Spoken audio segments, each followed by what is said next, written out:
Greetings, this is FREIND Redementia, half the Elven YouTuber. I come to you once again with a critical role reaction. Tonight's episode 38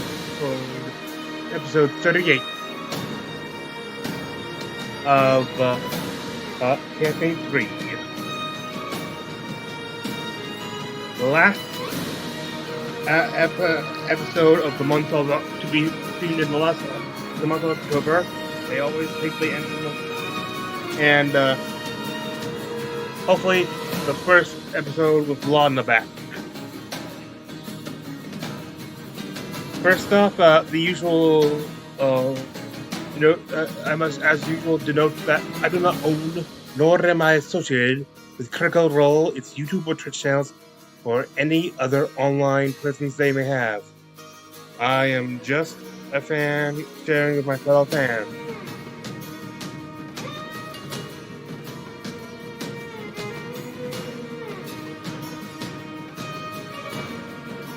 As I said tonight, we hope after a interesting showdown with the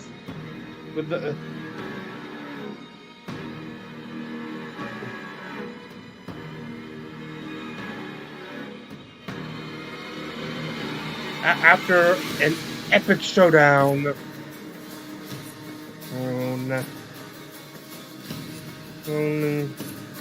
with the Labrador Wood in the subconscious mindscape of the deceased Lana, Hell's Bells was proved triumphant and may have now severed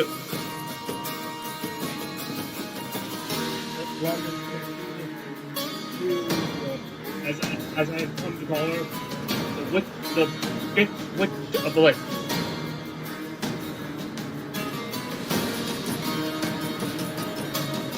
Hopefully this will be enough to be able to have her, to be able to get Lana to be able to be resurrected without fear of shall we say, Briarwood entanglement.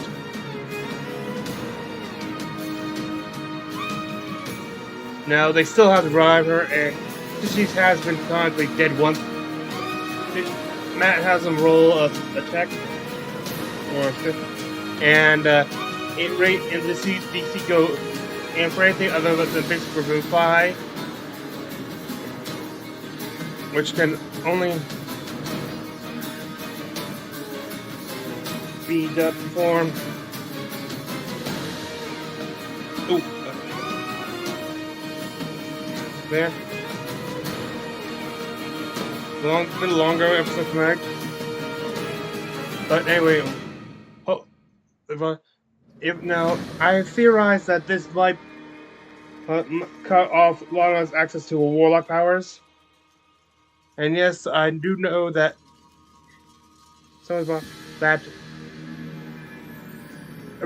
in traditional D rules written, the breaking your pact with your creature doesn't actually stop you producing using warlock powers, because technically your project allows them to be taught to you, and then they're yours for this. You just can't progress as a warlock.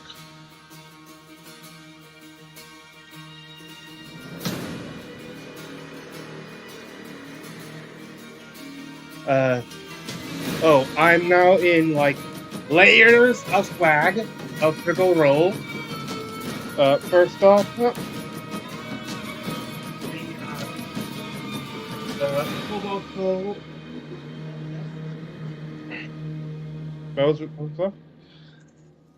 adorned with Isocloth scarf and the witchy trio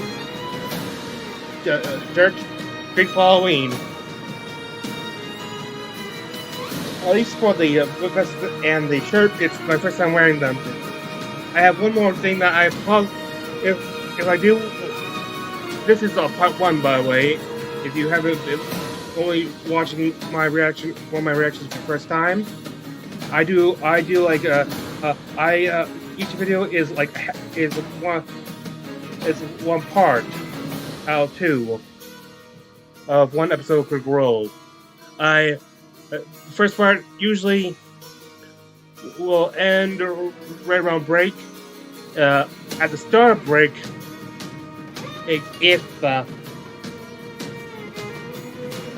if I'm only recording one part live as it airs live, at the end of break, if I'm doing both parts in a single night, which I'll be probably more what I'll be trying to go for more often, and only try not render it if I'm just that really tired at the end for time scheduling purposes.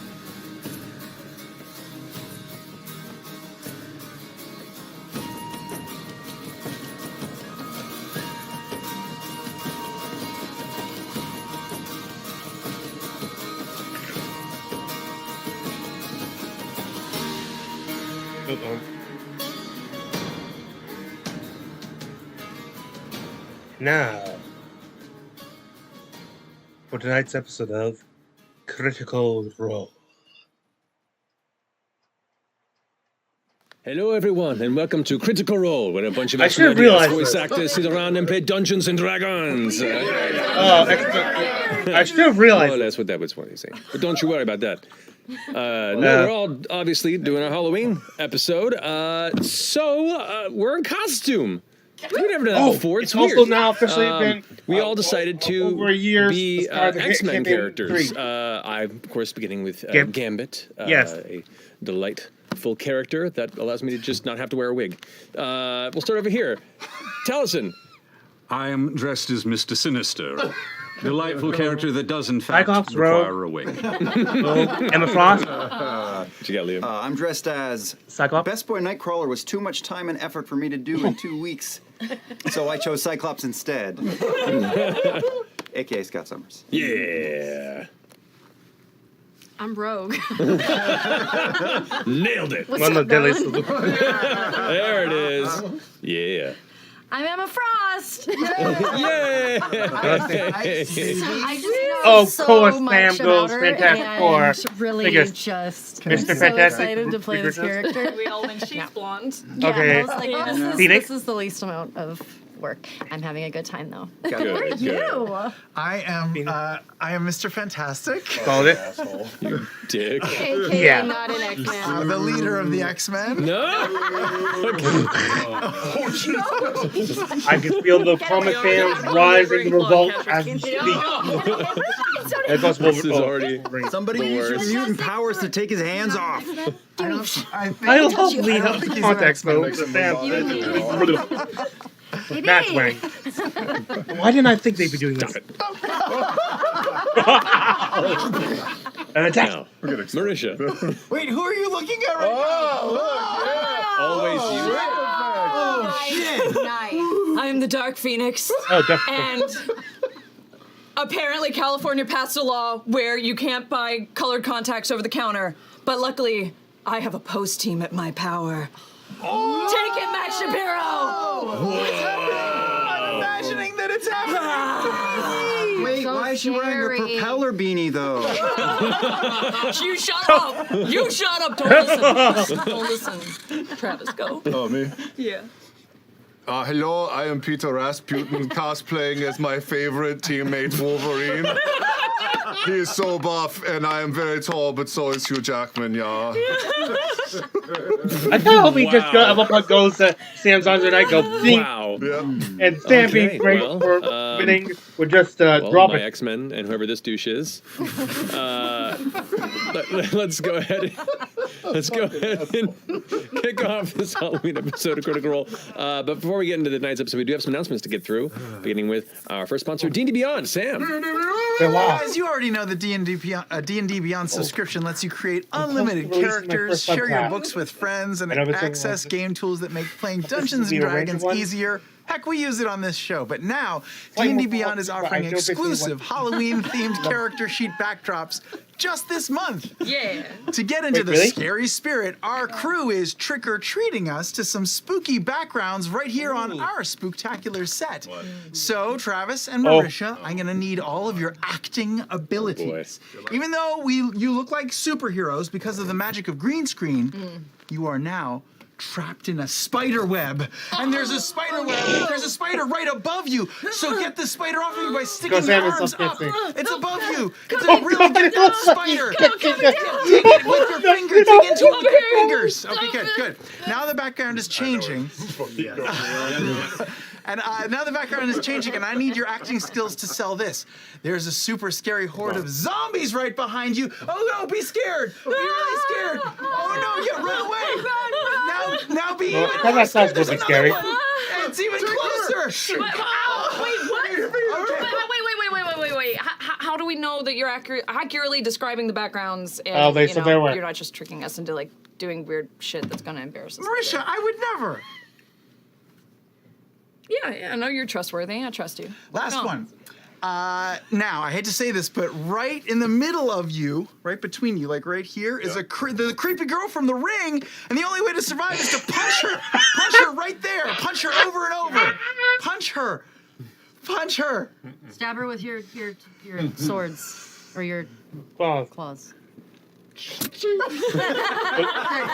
count as That suicide? wasn't funny on paper. But I promise it might be after the post team is done with it. Don't forget to subscribe at D&D Beyond at https. No, I don't need to say that part. dndbeyond.link/crsub. Yeah. Creeping it real. Bugs and hisses. Back to you, Matt. Oh god, that was terrifying. Well done. I love after the end. Fancy. What is this? Making a point. Yes. Oh, I'm making a point? There it No new Or do taxes.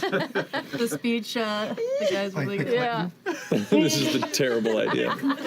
There it is. Congratulations. Well, this episode is also sponsored by our returning sponsor, Blades in the Dark. One More Multiverse Edition, a game that is out now. For those not familiar, One More Multiverse is a game developer making online role-playing games that you can run with your friends. Blades in the Dark OOM Edition, out now for purchase and play at multiverse.com. Blades is a game about doing crime in an occult world. Heist an art museum with the help of a ghost. Fight a demon on top of a train. Infiltrate a secret society of vampires, With 130 plus pre-made levels, illustrated character sheets, custom smart dice rollers, and game guides, this game is built for the new GMs and making learning a new system as easy as possible. If you have never run a game before, now is your chance. Run your first session within 20 minutes. It's that easy. Marisha, you got announcements. Those fucking contacts. I got a big one. Wait, hang on. Nice. This is important. This needs You gotta to get happen. You guys. Oh.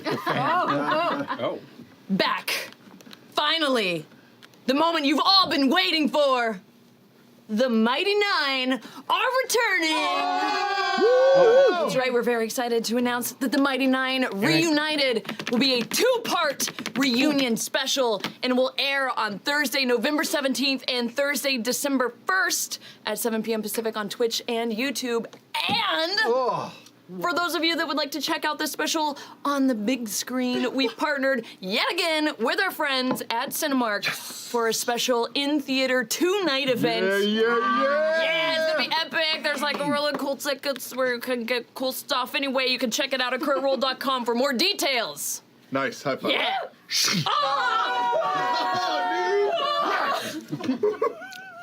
Damn. Wow. Liam, what do you got to say about that? Oh my gosh, tangentially related to the Mighty Nine, we make comic books, we still do, and Tales of Vex'ahlia, The Bright Queen, is now available. We made it with our friends at Dark Horse Comics, and this volume collects the I have no peripheral vision. It's so pretty though. That's This volume collects the 4-issue series of Layla's Kryn and Quana in their pursuit of the Luxon, written by Darcy Van Polgeest with art by a couple of kooks. Plus, we have this stunning limited edition hardcover version. Yeah, that's the wrong. Yep. There you go. It's my mutant superpower is not knowing what I'm doing. Decorative slipcase, a commemorative print. If I take these off, I will burn you all. And plenty of extras. Find it exclusively. Open that up and show the people at our Critical Role Don't shops. tell me what to do, Liam. Oh, that's not our dynamic. Oh, beautiful. That's actually really That's beautiful. good. Oh, are they? Looking good. Oh, yeah. Dang, that's gorgeous. All right. Read it quietly to yourself now on air. Laura. Oh, Oh, wait, Am I- sorry. That's no, my wait. job. Oh, merch. Thank you, Liam. Laura. All right, guess what we have? We have some Dice? dice in the store. There's these 3 new sets. There's Not the Brave. Oh, wait. That- I mean, they're imagine- beautiful dice, but check out this one comes with an extra special treat. Oh, that's Yeah. cute. Wow, they're shiny. There you go. You can play with them. Thank you so much. And then we also have these Beauregard Lionette dice. Oh, such a beautiful color. Pop. Those in your Ooh. I'll give those over to you, No. Marisha. And then these ones, these fabulous forged stone. Ooh, it's like the ocean with flecks of Ukatoa gold. There we go. Check them out. They're on the store. Also, this new shirt is available now. Look at this shit. That one. It's by artist Josh Cranton, Twitter handle at JC Sketches or JCS Oh, the Sketches, depending on Barbarians. how you read it. Where's this one And- going? is this one for me? Is this one for you can have it. There you go. Well done. That's it. That's what we got. Go check it out. Awesome. Thank you, Laura. Good. Well, Yeah, it's good. It's good. unless I'm mistaken, I think that concludes our announcements. So Start. let's go ahead and jump into tonight's episode of Critical Role.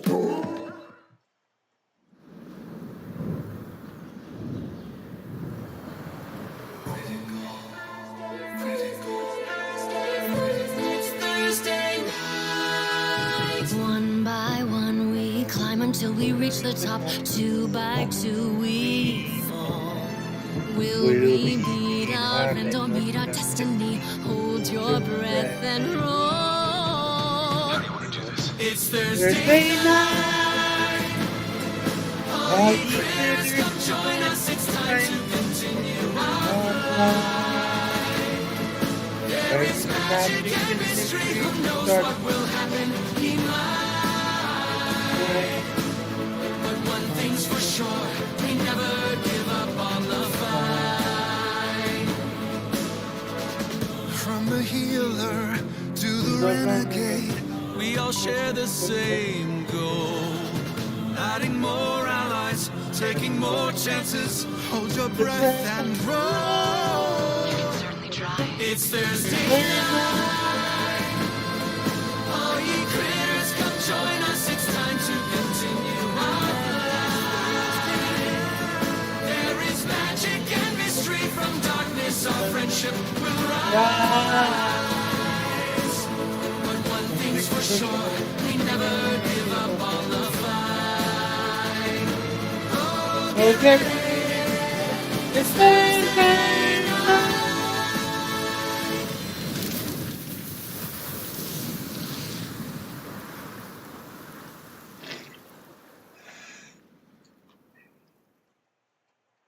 Welcome back. So, last we left off, Bell's Hells, after a very deadly encounter with the Legend of the Peaks, Otahan Thul, with 3 members of their team dead, 2 returned, and Laudna left unable to do so. You brought her body back to Drusar, pulled in some favors with Eshtras, who then pulled in some favors of his own, but then you called out to the leader of the Erishari, Keyleth, who brought you to the town of Whitestone. There, she hoped to introduce you to people that could help you in your concern. There, you met Lord Percival de Rollo, who, upon learning about Laudna's condition and involvement with Delilah, was extremely unhappy and unwilling to grant aid in this circumstance. But Vex'ahlia felt a little more empathetic. Upon calling Pike Trickfoot, the cleric of Vox Machina, to come and try and resurrect your friend Laudna, discovering this lingering connection, the dangers of being uncertain as to how to assure that Laudna came back and not Delilah herself. You traveled to the Trickfoot Manor, and she put you all through a unique ritual that projected your spirits into whatever dark pocket dimension it seemed that Laudna and Delilah had been whisked away in the afterlife to. There you traversed a series of odd memories, dark traumas of Laudna's past. Battled some of these inner shadows that seemed to linger and be drawn around Delilah's necrotic life force. Eventually coming through a shadow version of the town of Whitestone, a twisted, leafless version of the sun tree where she once hung from, and did battle with the shade of Delilah Briarwood. Upon going through this struggle, this fight, it was discovered that it wasn't just Delilah, but the dark tree itself represented what was holding Laudna here, it seemed. And through some ingenuity and some well-placed druidic fire spells, the tree was set aflame. After a few of you had been knocked out of this dream, eventually you destroyed the tree, left Delilah screaming, and all of you awoke suddenly, back on the floor of Pike Tripfoot's home. And here, in the dark interior of this room, you all come back to your conscious physical self here in Exandria, looking at the low-lit, candlelit interior of this abode, the glowing sigils along the floor, the glyphs that anchored you to this strange dark realm, now fleeting, their energy dissipating, leaving the room and floor dark. As you all glance around at each other, realizing that you've managed to escape, hopefully with some semblance of victory, you look upon the still body of Laudna, still there on the ground. At this very point, as you all kind of look about each other, sitting up, Pike Trickfoot, who is still kind of sitting in a prayer position, glances up as the last of you come to. How'd it go? Did it work? I think so. We didn't see Laudna get released, but We came back so fast. I don't know what... Delilah was screaming. I think it worked. What do you see, Miss Trickfoot? Okay, hold on. She grabs her symbol again. She reaches into this like side pouch she has settled on the ground that's like half cocked and opening a bit. You can see some materials kind of spilling out. She goes, oh no. Puts it back in her hand and kind of scatters it across the area just along the floor outside of Laudna's body. And then she places her hand out about a foot over her corpse. Concentrating for a bit, you see a soft kind of orangish glow that seems to emanate between the hand and the top of Laudna. At which point she closes her fist and pulls it back, her eyes opening. Okay, I sense that force, that connection between Delilah that I previously saw is heavily diminished. It's not gone, but it's definitely not as strong as it was. She looks over her shoulder, and you see Vex'ahlia, who's kind of still leaning back against the door, looking around, an intense expression on her face of both concern and a hint of relief at your return. Well, if you left her screaming, then that's one thing, is it not? Pike, do you trust this? Do you think this is a good idea? Pike just kind of thinks for a second. Makes eye contact with each of you in turn, and she glances about the circle. She means a lot to you, right? Yes, of course. It means everything. And you understand that I don't have assurances entirely that this is going to work. Of course, it's better than where she is now. Nothing in this life is guaranteed, but we want to try, please.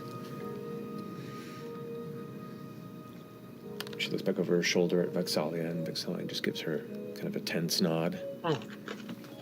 Pike turns back around. You can see like the beads of sweat that have been building on her face, kind of streaking down, the dampness on her blouse. She's been concentrating on this journey you just went on for quite some time, and you can see it's taking a bit of a physical toll. Lady Vex, is your husband gonna be okay with this? He'll have to be. Don't you worry about that. I'll handle it. Pike? She kind of... Okay, hold on a second and get some water. And she gets up and kind of darts off to the kitchen. Okay. Sure. What does Laudna's body look like? The same? The same, just as you left it. Peaceful in its stillness, Still cold to the touch, but present. I thought all you needed was water to bring her back. We've been doing this wrong the whole time. Days ago. I thought when we went there and then came back, she would be fine. Vex'ahlia goes, these matters are a bit out of my speciality. And she gestures over to the kitchen. You see Pike come around the corner with a full pitcher, and he's just like, just chugging it. It's kind of spilling a bit in the chin. Sorry, just Thirsty. a little dehydrated. Okay, anybody else? Need water? I'll have Yeah? some. Here you go. Is that important to the... No, it's just important to stay hydrated. Oh, Just the okay. general, matter of health. Drink water.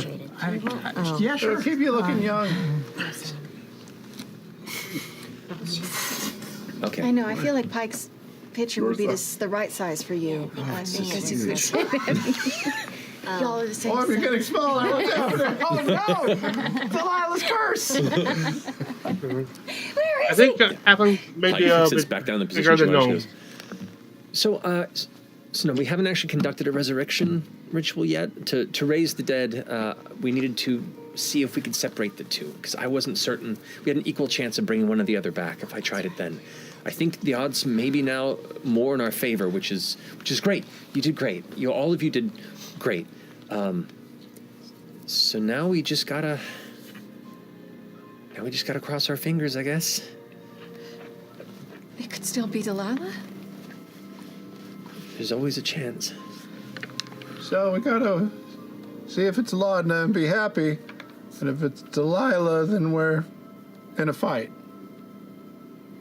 Well, if it's Delilah, and she looks back at Vex again, and Vex goes, we'll handle it. Oh, shit. So, I'm sorry, wait, Delilah's soul might come back into Laudna's body? Pike goes, well, I mean, it's possible. It's always been possible. They're connected in ways that are a bit beyond my reach, and I'm, not to brag, I'm pretty good at what I do. Seem like it. Yeah, thank you. I appreciate that. I like you a lot, too. Thank you. Something about your energy. I don't know. It's Yeah, just yours too. It's really welcoming. great. It's fantastic. Anyway, Well, wait, I thought we killed Delilah in there. We dream killed her? not to burst your bubble at all, but we've also killed Delilah a couple times. She has a habit of not really going. Damn. But, with what you've done, not only is there a better chance that we'll bring Laudna back, but there's a slight chance that we can break them apart entirely. It's worth it. Yeah. Laudna is worth it. Please. Okay. Okay. It's back over at Vex. Okay. She begins to lay out a secondary ritual. This one, not quite as elaborate as the one that took you all into that dark realm, but not without its beauty and detail in its own right. As she scatters elements of powdered silver and other components and reagents that she arranges and speaks little soft whispered prayers under her breath.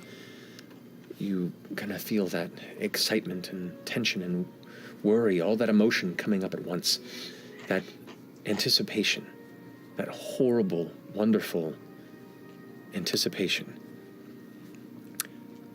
She wipes her hand, and the far curtains that kind of kept a little bit of light in the kitchen close on their own. The doors close a little bit. She lights a few more candles, and looking about the rest of you. So as part of this ritual, I have to reach out to her soul, her spirit. I'm going to need 3 of you at some point to step forward and take my hand and speak to her. I'm a stranger to her. You take my hand? Possibly, yeah. Oh, well, I'll wait. Wait till I cue you. 3 of us. Just go. But when that happens, you may feel odd. You may feel like you're speaking into a chasm, an echo. But I assure you, she should be able to hear you. Just think of something that would give her reason to come back. And I also have to tell you, Sometimes the spirit doesn't want to, and there's nothing we can do about that. So if you really care about her and you really want her back, find a way to let her know. This isn't the first time I've done this. And I know it won't be the last. And for the most part, it's worked. So take heart in that. Anyway, she reaches up and grabs her holy symbol once more. Everlight, please. Bring these friends together. And she places her hand onto Laudna's chest and begins to whisper beneath her breath. And you watch as the silver begins to burn up. You watch as the glyphs begin to glow, this time golden at first, but then they fall to a pale white light, almost matching the coloration of Laudna's skin. As that light begins to brighten and brighten, the rest of the ambient light in the room begins to dim and dim, like all the focus is now pushed into the center where the body lies. For a moment, you watch the back begin to arc as the body begins to lift off the ground ever so slightly, her hair dangling past her shoulders and falling to the ground like a dark, unmoving waterfall. Here, the breath seems to almost leave the room as everyone holds it. Even Lady Vex'ahlia across the way can't help but lean forward, focused, intent on this ritual. As Pike closes her eyes, finishes her prayer, and opens them once more, that bright, pale silver light once again is now glowing out of her own eyes. As she speaks, her voice echoes, like numerous versions of her own voice are projecting and supporting what she says.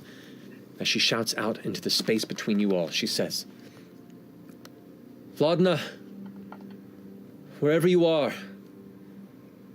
come back to us. Come back to your family. And without breaking eye contact with whatever distant space she's focused on, she reaches a hand out to whoever will take it. Please.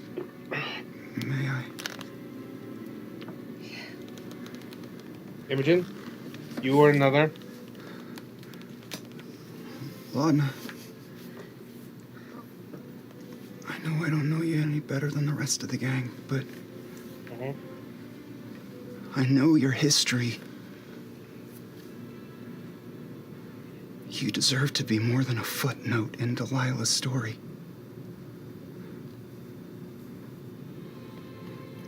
There are people here who need you. They need your life and your heart.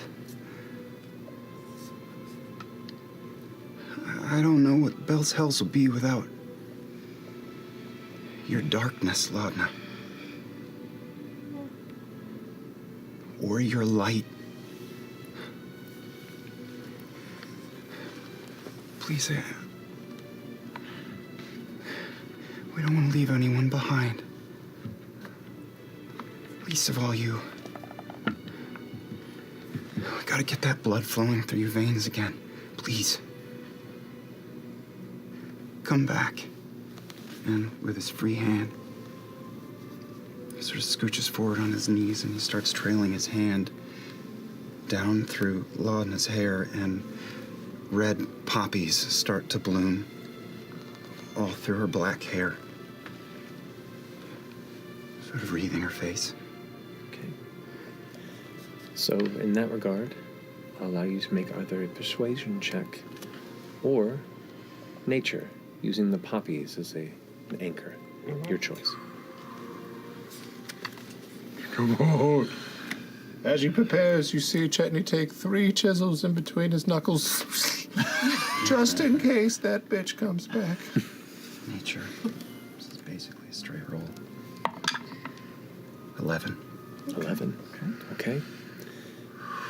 The threshold was 10. So that is 1 success for the ritual, which lowers the DC by 3 of the resurrection. As you finish the completion of the poppies and withdraw back to the space where you were sitting, or you can remain with your hand on her if you wish. I'll stay by her side, holding Miss Trickfoot's hand.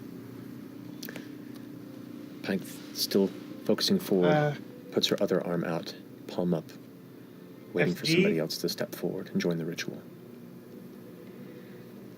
I'll take it, unless... Yeah, I feel like F.C.G should be the one. But there's one thing. I won't actually take it because I feel like that would ruin the moment, so... I will,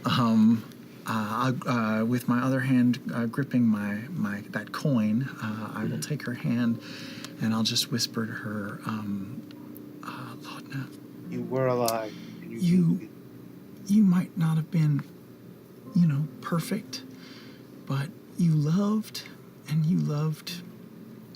escargot and sashimi, and you loved Imogen, and I've always been told that a soul that loves at least touches perfection. You once said to me that the worst thing that ever happened to you has already happened. And now I can say that the worst thing that ever has happened to us has already happened. With you not here, it's really scary. And not the fun kind. Pike said that you might not want to come back, so I'm afraid we can't let you do that. So I'm going to cast compulsion on her and compel her to come back, if possible. Okay. To that point, because it is that spell will be considered your entry for this skill check. So I will say the spell allows you to either choose intimidation, to compel. Don't you friggin' in your dare, own intimidating way, don't you friggin' dare. or to roll and just add your spell modifier, which is your wisdom modifier. Yeah, I'll fucking fuck her up. Yeah, okay. Natural 1. Yeah. Yeah. You didn't have a moat by any chance, did you? I did. But You had drank the potion. Take that ahead of time. Okay. Unfortunately, the attempt to Next push time... forth a spell into another ritual to a soul that currently is beyond any boundary you've attempted to reach past, you feel the magical energies just sort of scatter, like they hit nothing, like a breath into the wind.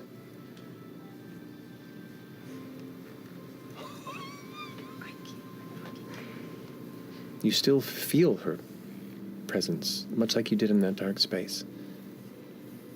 But you're uncertain as to whether or not this contribution was strong enough. I'm gonna put my hand on F.C.G's shoulder and... You know what? It's you. Can I? I'll release her hand, yeah.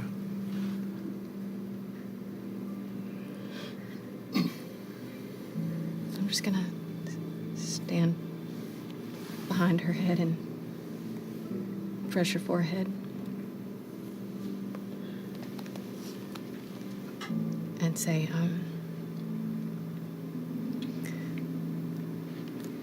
you saved my life, right?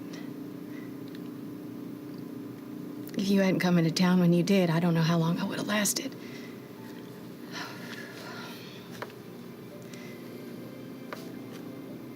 These last few years have been... Please, little worm. They've been everything. And through it all, through all the laughter and all the hardships, she was with you. She was choking you.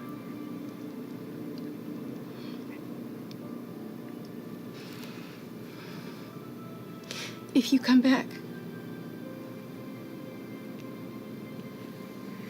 I don't know how you're gonna feel. I don't know if you'll feel free or if you'll feel empty.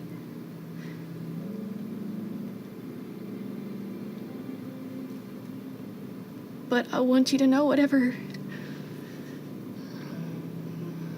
Whatever hole she's leaving, I'll be there to help fill it.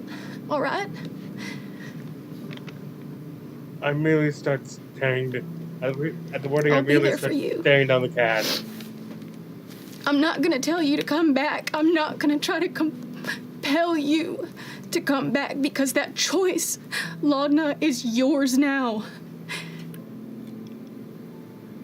No one gets to control you anymore. All right?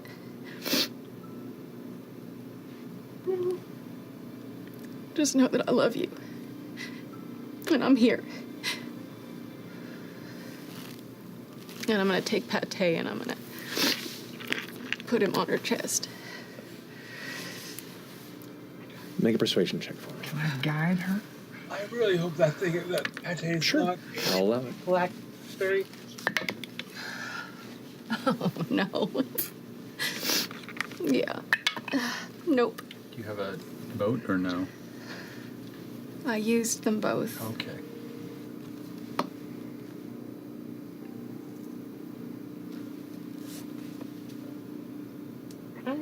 Did you have the D4 for? I did. Okay. What's the total? It's a 7. It's a 7. Okay. No advantage on that, huh?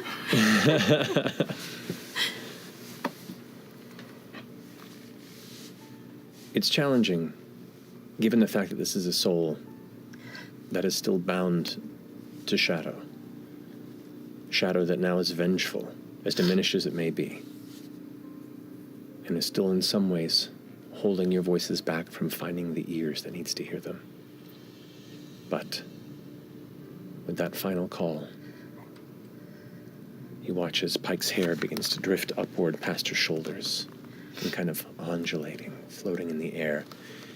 She begins to carry herself up off the ground and begin to lift Real stretch, Alexei. an inch, 2 inches, 3 inches off the ground, legs still folded in front of her. And you watch as all the sigils light up from underneath. Laudna's dark hair, as it kind of hangs off her shoulders, begins to lift up as well. And as Pike leans forward and places her hand once more on her chest, all the glyphs at once alight and then go dark as they both drift back to the ground.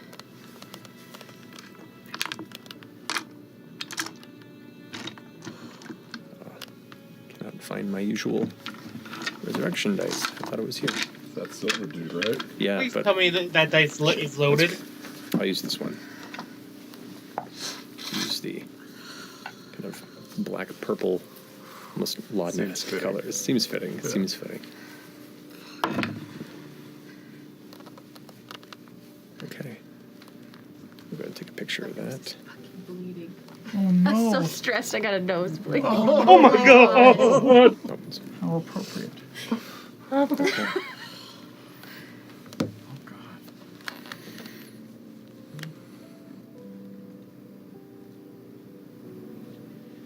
A moment passes.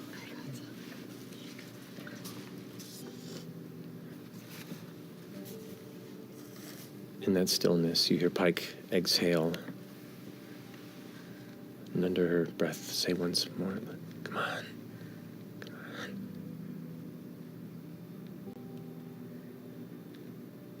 Vex'ahlia leans forward. Pike did it. I don't...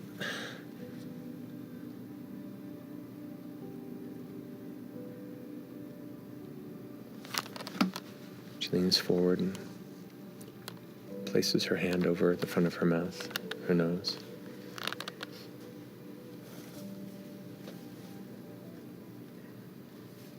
Is she a real shallow breather? Oh, she doesn't breathe at all. Most of the time. She licks her hand and slaps the side of Laudna's face, of which immediately Laudna sits up, jolted awake from the pain. Laudna, if you can make the table, please. Oh! What did you roll? That's a 20. 16. Oh my god. What was the DC after 2 failed? Oh man, 15? Well, it was 12 initially, Holy and then it went down to 9, and then it went to 10 to 11. Oh So- my god, dude. That was so gnarly. What did you roll? What did you need? A 15? 11. Oh my god. Oh my god. That was stressful. No big. Time to rise Oh my like a God. dark phoenix. Where's my pen? Oh God! Yep. Oh, It's kind of hard to read from that angle.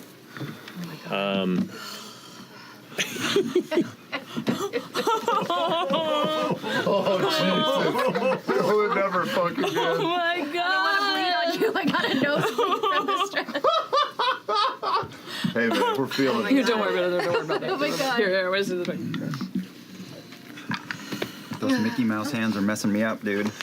They're messing me up. Lana, you're back! Are you back? Are you okay? Is it you? Say something only London without quick!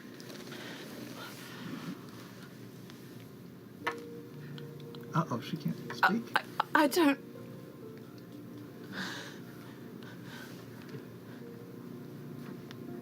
Have you found anything else out about your mom? It's her. Take this! No, just kidding.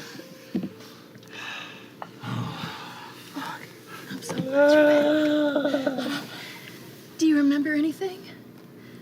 I do. I remember hearing you, and I remember seeing you. Seeing all of you.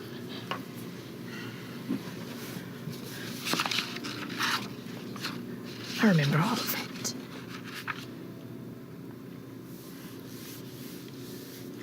Is she gone? Is she gone? You don't know? Is there any physical difference whatsoever? From what you can tell, no. Not from where she was left. I'm gonna do a quick detect thoughts and just see if they're, if she seems like she's not too confused or like she's all there. What do what thoughts do F.C.G glean from just a passing view of your mind?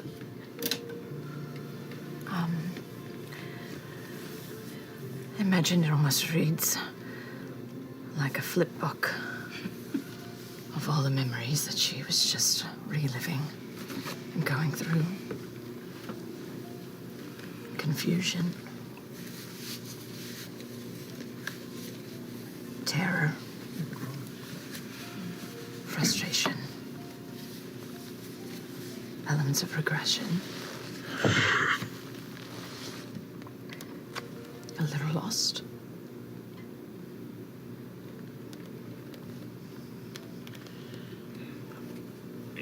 Do you need to sit down? Do you need water? There's a lot of water She's here. still levitating. No. No. She and Pike both landed on the ground. Which at this point now, while you guys are in this moment of joy, you begin to take awareness back in of the room around you. Pike, which is standing back about 5 to 10 feet from you, Lady Vex'ahlia is at the door with this dark green bow covered in these arced, twisted bits of wood and vine, arrow knocked in it, aimed right at Laudna. Pike, hand out in front, clenching holy symbol. Who are you? I think the more appropriate question is, who are you? Pike? Would you have a look? I mean this with all due respect. Do not move. The moment you do anything strange or untoward, this goes between your eyes. And she pulls the arrow back taut, and as she does, you can see these like small, thin brambles kind of spiral out of the arrow's wood and prepare itself. This is just extremely pointed, jagged element that's just aiming straight for you. Point of order, Vex. If she did anything like just in case. normal steps forward. or regular person, it'd probably be her. Hi. If she did anything normal, Hi, Trickfoot. then yeah. I just need to check something real fast. Do you trust me? No. She's trustworthy. She's good. She's real good. Oh.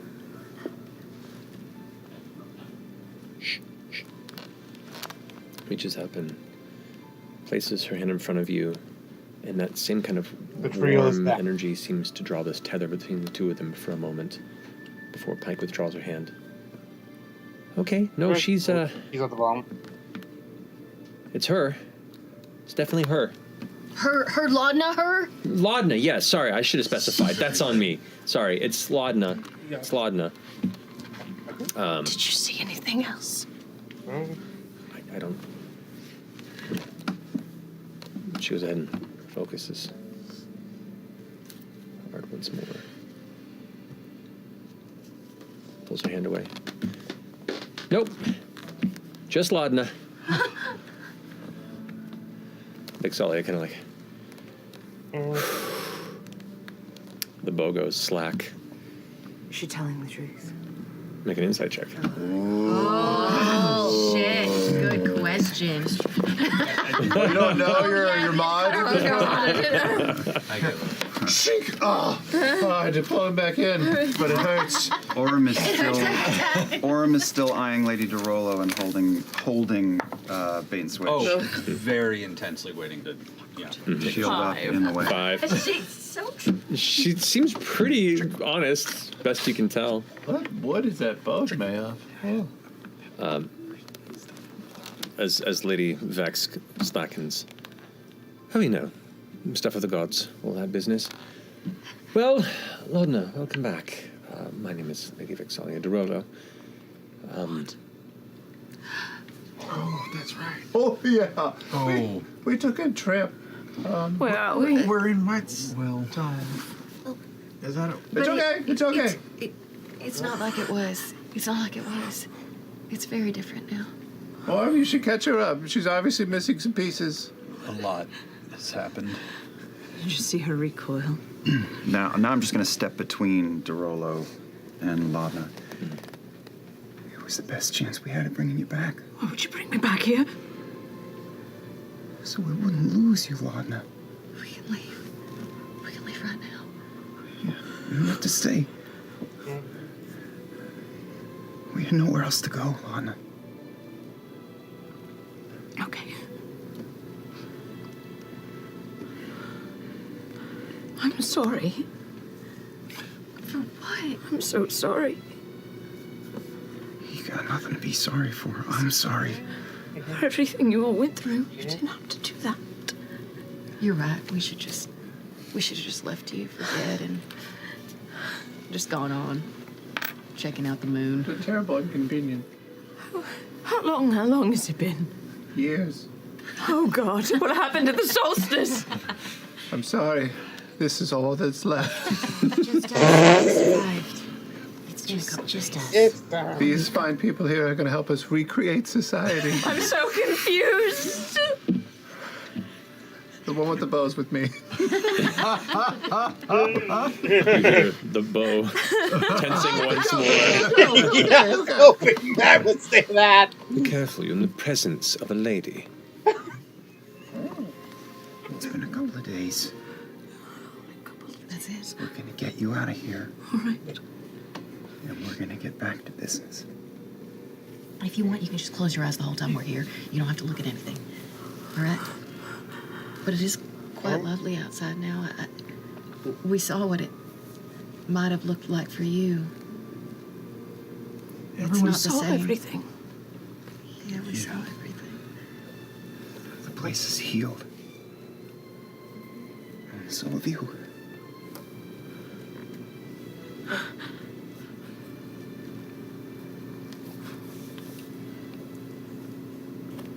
Okay, maybe I'd like to see it.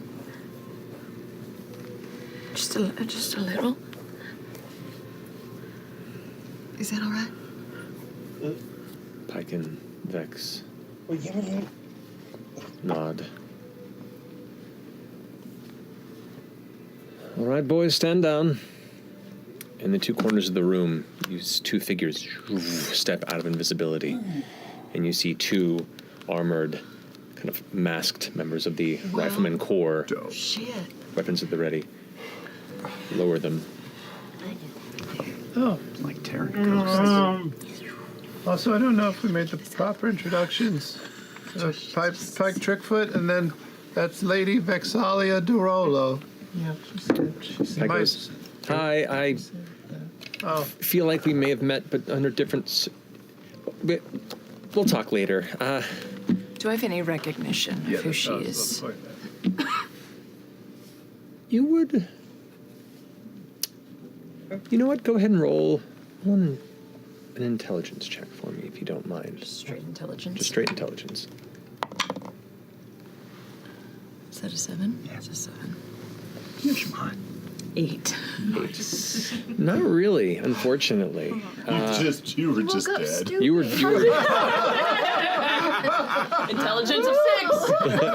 Know what I'm doing.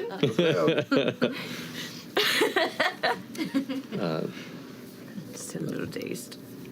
The Lady Vex'ahlia steps forward a little bit and slings the bow over her shoulder a bit. We have technically met, and I should like to speak with you at some point. I believe we do have some things to talk about. But for the time being, you're our guests. You're very pretty. So are you. Anyway, we're all quite exhausted. I imagine you're all very exhausted, and we have some guest rooms in the castle if you'd like to stay for the night. Is that all right? Are we good to stay? If you'd like. In a castle? Fuck yeah! Why don't we let Lana make that call? Oh, you're looking around like you... I don't know yet. Maybe we just take it one step at a time. Hi, Ashton. Hi. Everyone at the castle was really nice. Well, except for one guy. Let's not jump to... Right, and to that point, and Vex, who's like in front of the door, steps aside and opens it. And right as she opens the door, you hear... Oh, God. Oh, this asshole. And looking just beyond it, you see 4 or 5 dozen riflemen, and then them flanked by what looks to be probably 50 or more Pale Guard, all completely surrounding the front of this house. Beyond that, you see across the way, elevated on a platform, a bit of a shine hits your eyes, and you see a glimmer of what looks to be some sort of glass, before you make out to be the light hitting some sort of a sight, as a large, intricate, metallic rifle sits trained at the door, and a white-haired figure behind it shouts into the air. Vex'ahlia? Pike? Do I have your assurance or your authority? Vex steps out and kind of into the view of everyone present, arms up. You have my assurance, darling. The man back there with the rifle. Very well. Pale Guard! Rifle call, stand down! And you watch as he pulls it up, and this is a long, strange barreled rifle. Before slinging it over his shoulder and stepping up from behind a barricade. All the other riflemen put their weapons to the side and kind of still train intensely on all of you as Vex'ahlia steps out into the light. Pike steps out as well. Do the rest of you follow? Sure. Oh, yeah. Staying close Are to you Lana. okay? If Lana does. Are you okay to walk?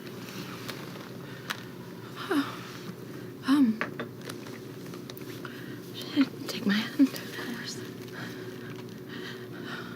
Just stay close. Always.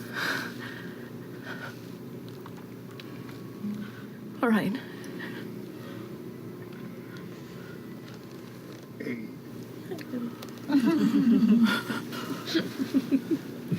You all step out with Laudna and Imogen holding up the rear.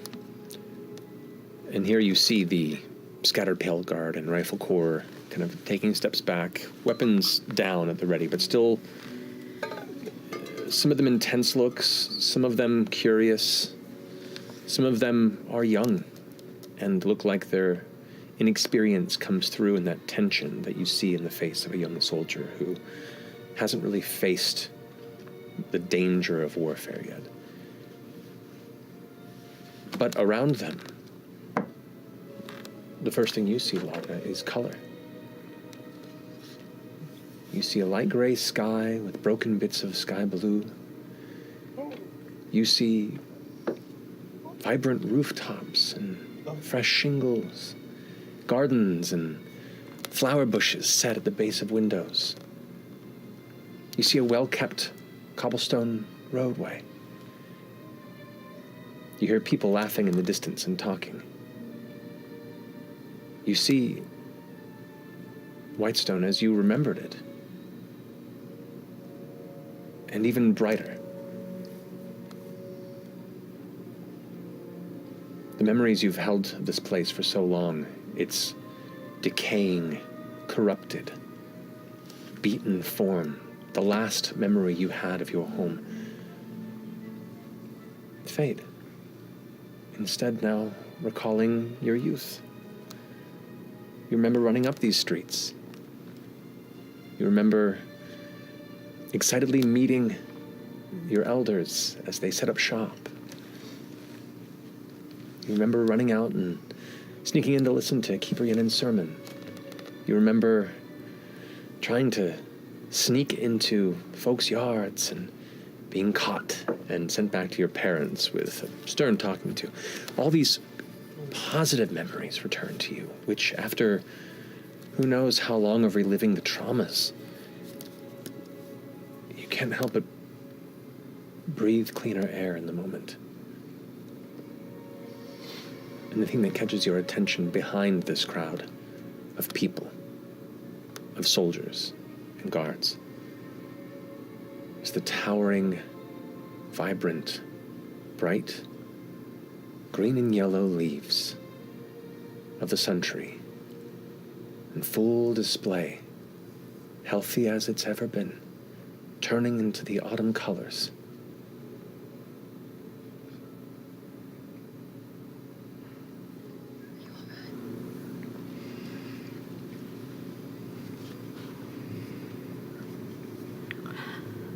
Can we go towards it?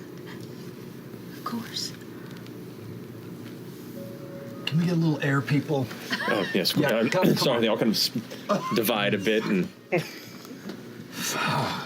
Do I see Percy? as you kind of glance through the crowd, it's around you as they separate. You don't see Percy at the moment. Actually, make a perception check for me.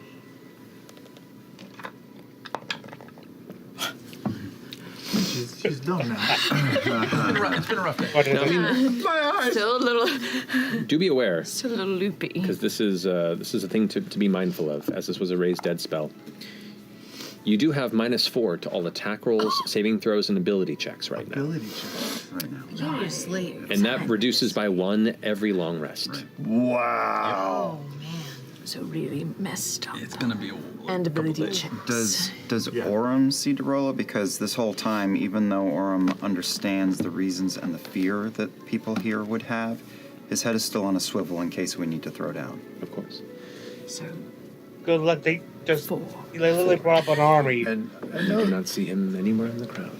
I know she's walking, and I know she's talking, but does she look the same as before? Same pallor, complexion? Any sort of indications of, I don't know, rouge anywhere? Make a perception check. And you make one for 22. 22. Don't worry, coming in hot with a 6. well, we are. High rollers over here. Well, actually, I have advantage on Fey, Fiends, and Undead. I don't know if... what Technically, she counts as an undead. Come on, bitch, rolling with the 10. I mean, aside from the creeping up there. Aside from the somewhat like shredded elements of her dress that are still remnants of where the blades struck her during the fight with Oban, Laudna looks pretty much the same. If I could say a little oddly more pale or exhausted, given the lingering remnants of the raised dead spell, but nothing beyond that. Starkly different. Okay. Actually, your skin does look a little. Oh boy! The dads are in full force. Everyone got cool glasses. Without me, I want cool glasses. Here you go. You did watch as Lord Percival, upon alleviating his position with the rifle, is looping around the north side of the marketplace, kind of around the crowd, almost to head off on the way to the Sentry. You look twitchy. At this distance, hard to tell. Always. But as you step through the crowd, kind of beyond the southern edge of this kind of open courtyard at the center of the city, as you step out into the open space, and you now have a full view of the beautiful Sentry. You can see the constructed benches and little paths that kind of wrap around its base. You can see the people that were completely unaware of all the tension and danger and odd brushes with the necromantic history of this city, just going about their daily business, though very curiously looking at the large gathering of soldiers and pale guard that rushed the outside of Pike's homestead. But the tree sits there before you. The kind of gentle wind blowing through it, you can see kind of its size is so immense that as the breeze hits it, you can see the waves of wind kind of scatter across it in sections.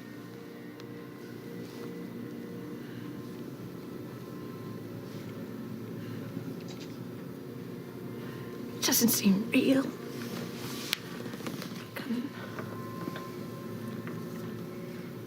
Still in a dream, but this one's just not a nightmare.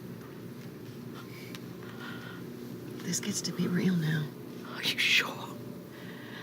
This isn't one of her tricks.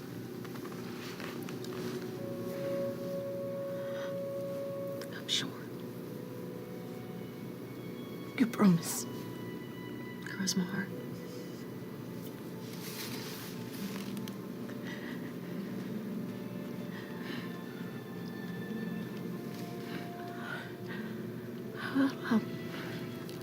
I'll be right back. Okay. Just don't go far. I'm right here. Laudna walks up to it.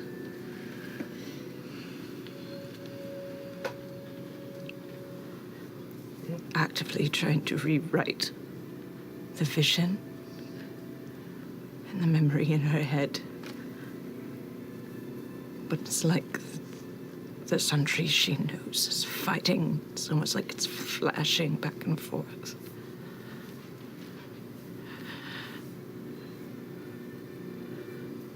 It's like right in the periphery of her eyes, you can see darkness and ropes swinging and the sound of screams. In the dissonance between that and the laughter of children and the market nearby. And it's confusing. And from that laughter of children, you see 4 kids kind of run past, one of them trying to tag the others as they dart off, a little bit older, a little bit sprier. Looks like a younger sister who is not able to keep up with 3 other local children. As they all run off, she kind of glances over at you and sees you and kind of...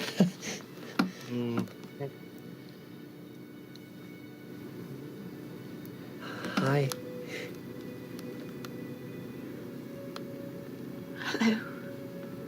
You're scary. It's okay. I'm fun scary.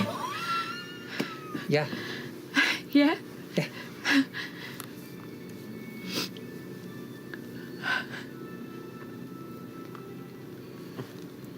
She reaches in like this little kind of, almost like an overall front pocket, and pulls out what looks to be like a crumbly piece of bread or some sort of a baked piece and goes, "Are you hungry?" I bet my pet rat would love that. You have a pet rat? That's so cool. Can I see him?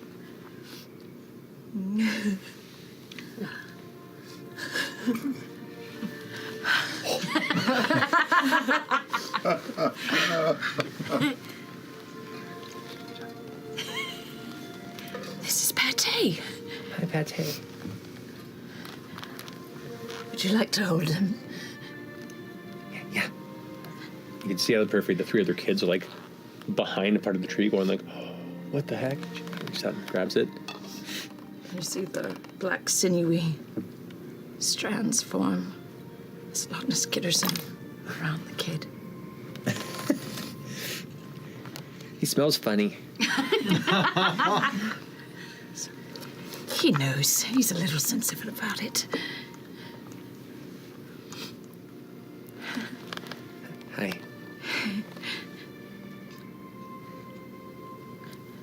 Okay, bye. And she kind of lets it go for a second and just kind of runs off to join the other kids. Like, who was that? What did you talk to? Ah, she was fun, scary. And they just kind of like run off and you hear them darting behind the tree out of sight.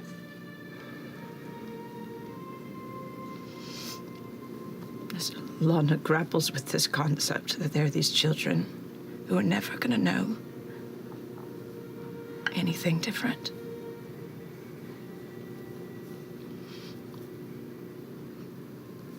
She reaches up and she just touches the sun tree. Do I feel anything?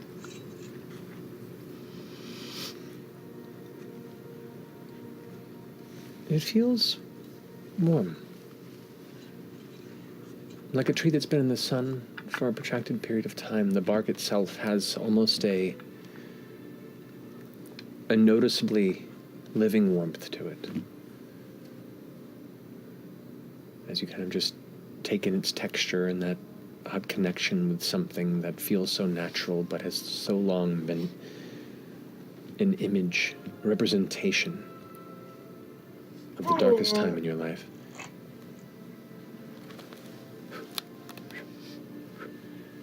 A little orange leaf kind of flutters down past you.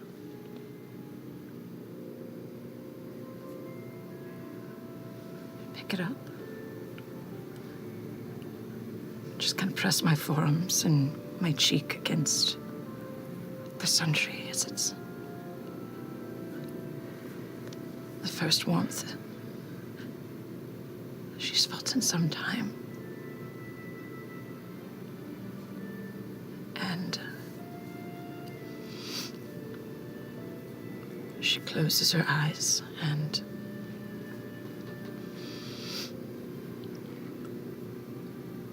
starts to embody her form of dread. But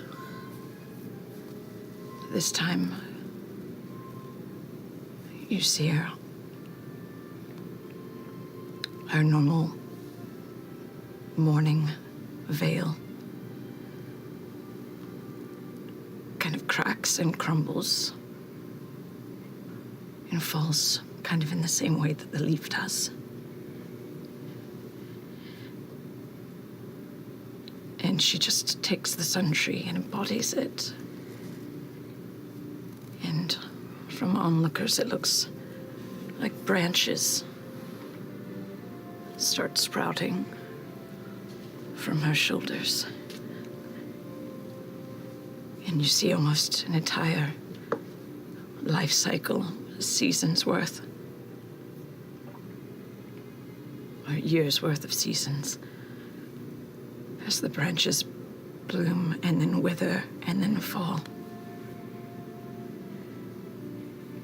Until eventually, she drops it.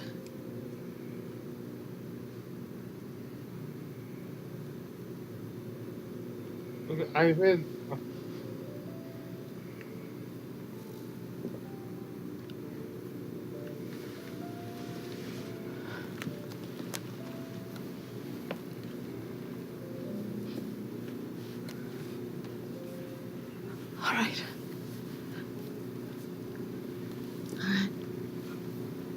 You hear the footsteps approach of about a dozen or so figures. Heavy boots.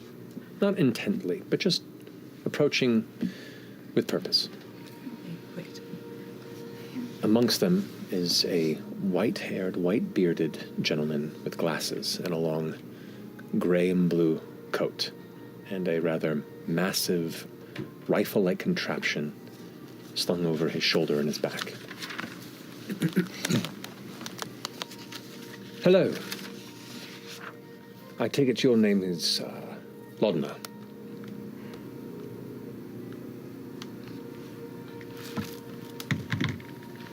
My name is Percival Rowe III. This is my home, and I acknowledge that you I know it's have hard for you, but Matt, suffered that's much not how you do it. under the Briarwoods. This is my home, too. Indeed. On behalf of the Duello family, I apologize for what befell you and yours. I'm not going all that. But we all know how Percy is supposed to say. Percival von Friend. There's no way to make up for any of it. You so close, you the role. Believe me, I've tried. But we've done our best. The third. And I suppose you are welcome home whenever you should wish. I named my dead rat after you.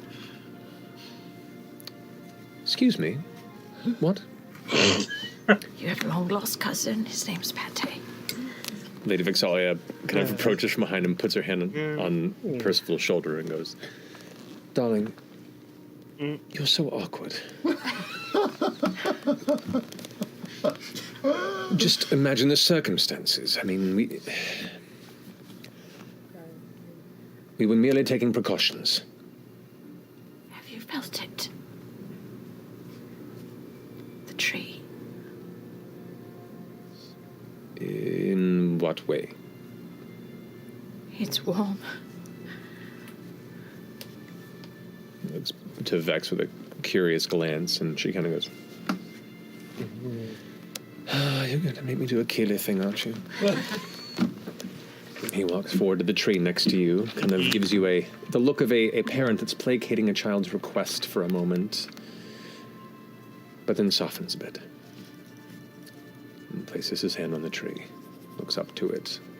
That kind of slightly put out expression in his sigh to his breath. Still keeping a close eye on you at the corner. But then you see he can't quite hold back the edge of a smile that curls to his left lip. Oh, you're right. It is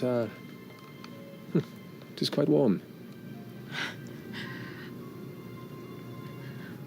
Lady Vex'ahlia, you should feel it too.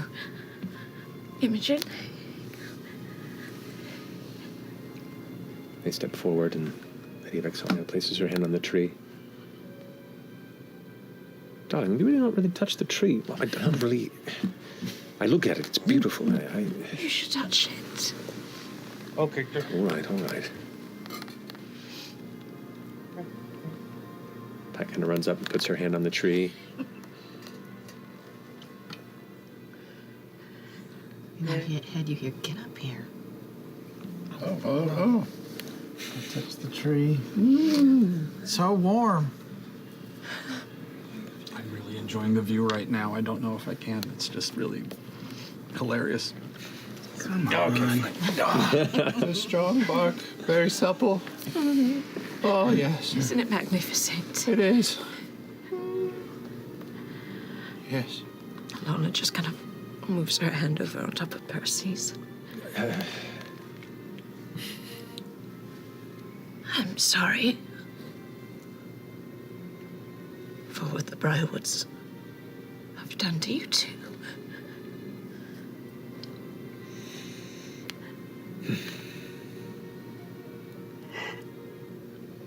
That's what it means to be a survivor. To break the cycles.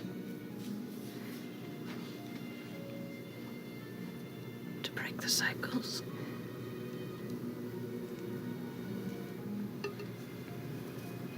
You know,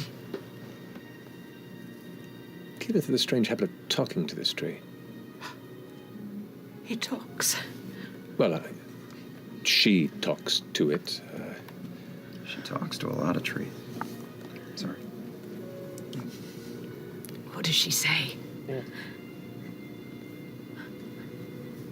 She says it's nice. Yeah.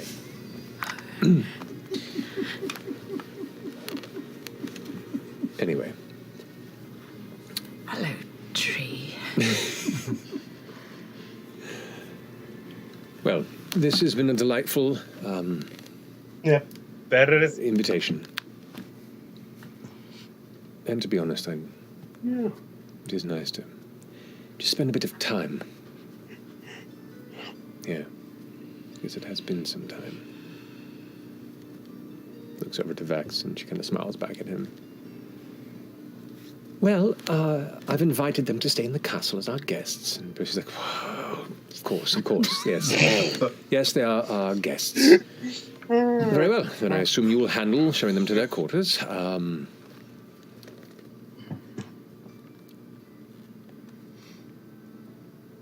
You have some... We have some people that care a lot about you.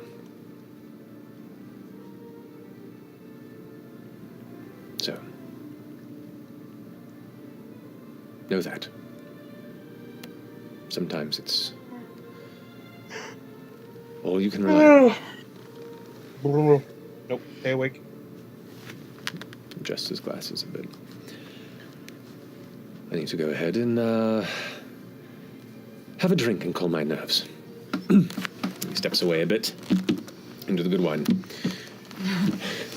He steps away, leans back. Vex'ahlia, darling, are you...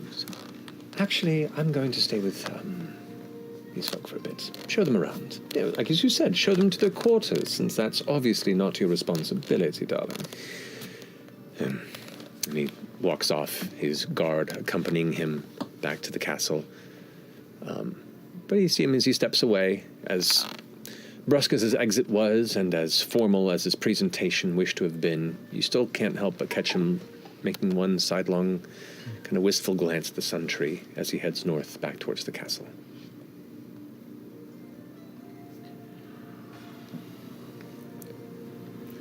Lady Vex'ahlia, thank you. I know you put yourself on the line for that, and I don't know how we can repay your kindness. Well,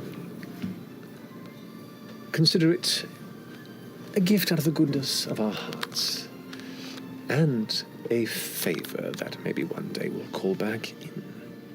Anytime you need it. Well, nevertheless... There it is. This mood's a bit dour. Let's go ahead and let's have a walk around the town and show you some places here. I think Mac matches Vex Laura. Sounds great. But through this, the afternoon of Whitestone is yours. Before the evening begins to creep inward, is there anything specifically you wish to accomplish here within? Just as they were walking off, Orem moves over by Fern and pulls her down close to his mouth, your ear. Says, I was ready to hold off all of Whitestone, but I'm sure glad we didn't have to. Me too. And then he doesn't let go of your hand. Thank you. Oh, hold on one second. Hmm? Miss Trickfoot. Yeah. Looking up to you. Yeah, really like that. I wanted to thank you very much for helping us and bringing our friend back. Oh, happy to help. May I give you a hug? Yeah. Goes out and... I'm gonna try No, you're not gonna do it. You're not gonna do it to your own character. Okay. Just did you turn for you? Oh my god. Gonna go to crit roll stats and look up Pike's stats here for a second. Shout out to crit roll stats. Amazing, wonderful people. Love you, love you, love you. Yeah, I have it right there. Okay. What'd you roll? 17. Okay. Okay. That's nice. It worked. In the nosebleed meta Okay. territory. I have to.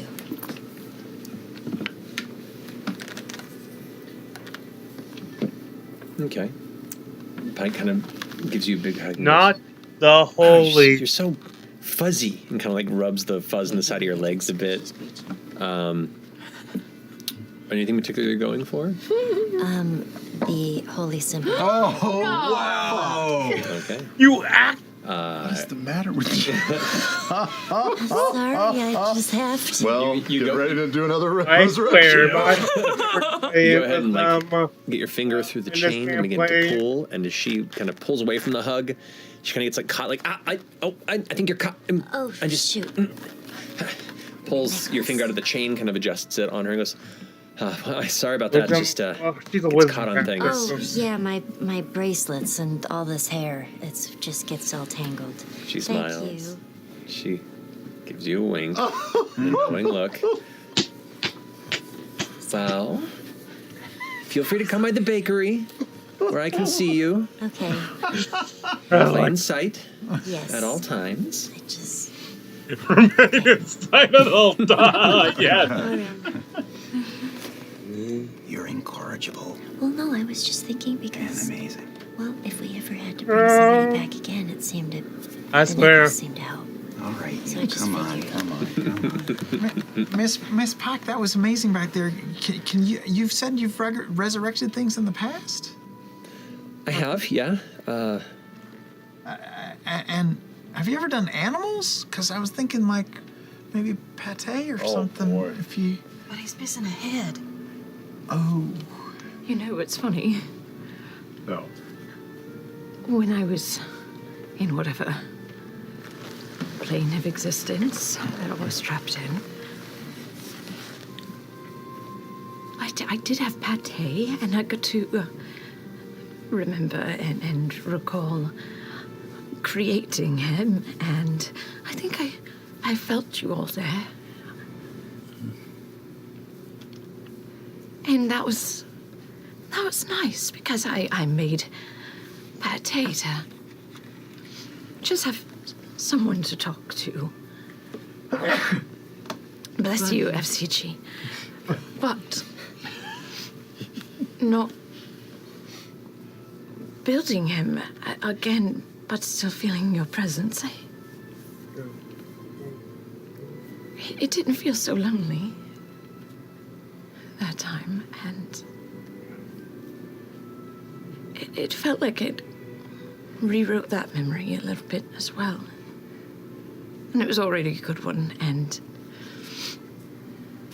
I was able to have great conversations with him again. He was still my anchor, even there, and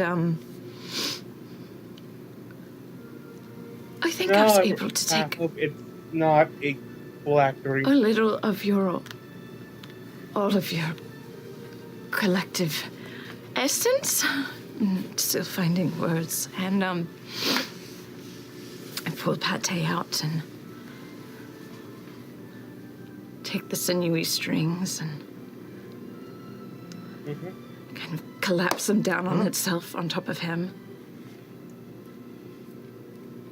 and pull him apart and cast Find Familiar. Yes. What? And just like releasing a dove, just It falls dead. see what happens. I don't know if this is going to work, and I. Can it fly? So you watch as the lifeless, headless body of a rat affixed to a skull tumbles into the air. The string is kind of stretching and breaking, and it arcs downward before the back tears open, and what looks to be a pair of awful-looking, tattered wings that emerge from the back. Like his rib cage is now his wing. Oh, God, I love The back. Orphan maker. As it flies up, seemingly held aloft by some unseen necromantic powers, as it kind of just hangs there limply. It's the wings kind of... You've not seen this sort of puppeteering before. The head kind of looks up towards the rest of you where it goes, "Oh, hello. Oh, no. It's so nice to meet all of you. He's real. You can hear him too. You can hear him. Yes, absolutely. I goes, wow, that's really creepy. I'm going to go. Bye. Bye. Thank you. Oh, happy to help. Goes over and kind of keeping an eye on this, goes over to Vex and like gives her a hug and kind of whispers in her ear and then takes off and heads off to the bakery. Pate is now... She goes, all right, so it's real nice to meet all of you for the first time. Well, not for the first time, but like really the first time. You especially, you're real nice looking. Oh, it's so nice. So nice to meet you too. Is it Bate now? No, he's still Pate. Okay. You know, but he can fly. Yeah, I can fly. Just like a normal. I can sing. Rat can. I can get real randy. You can sing? Oh. Heard. Was this the plan Like all this along? loud, high-pitched Was this squeak, the frickin' like plan two all smooth along? bones are rubbed against each other, and just causes this like high, weird, off-kilter sound. Lady Vex'ahlia goes like, "All right, that's interesting. Lovely. Can we not?" Pate, no, save it for later. Oh yeah, right. No worries, but no. So I don't want to put it all on display for free yet, you know. Got to build some mystery. Pate, this is Ashton. It is so nice to meet you. Oh, look at you! Look at you! This is Orem. Orem, you're even smaller. What a couple of days it's been. Oh wow! You wow. remember Imogen? Imogen? I do indeed. And like flies up with this tiny little rat hand that puts it out, takes it, goes like. Yeah, and like kind of kisses it, but like the bone kind of Boundaries. Gentleman. We'll have to work on that. Yeah. On that. Well, And this this is is definitely being arranged. F.C.G. Smiley day to you. Whoa! What are you? Yep. Yeah, I mean, whoa, you are alive now. It feels great. It does. I just found out I have a soul. So. Congratulations! That's amazing. And then, of course, Fern, who... Hello. Oh, hello, Miss Fancy. Hello. All right. Yeah, easy. Sorry, it's just natural process, you know. I never thought of Light. Speak for yourself, darling. Like I'm This is a lot. rethinking a lot of things, and that is chutney. Chutney. Hey, buddy. Puts his little, like, rat I got a fist fist up. bump. What are you okay? Yeah, he's still made of bones and He rotting. kind of snaps a little bit and hangs. Oh shit! It's all right. I can make the wood explode. Whoa, this is quite a day, isn't it? And this spell lasts like a minute or 24 hours. This spell just lasts.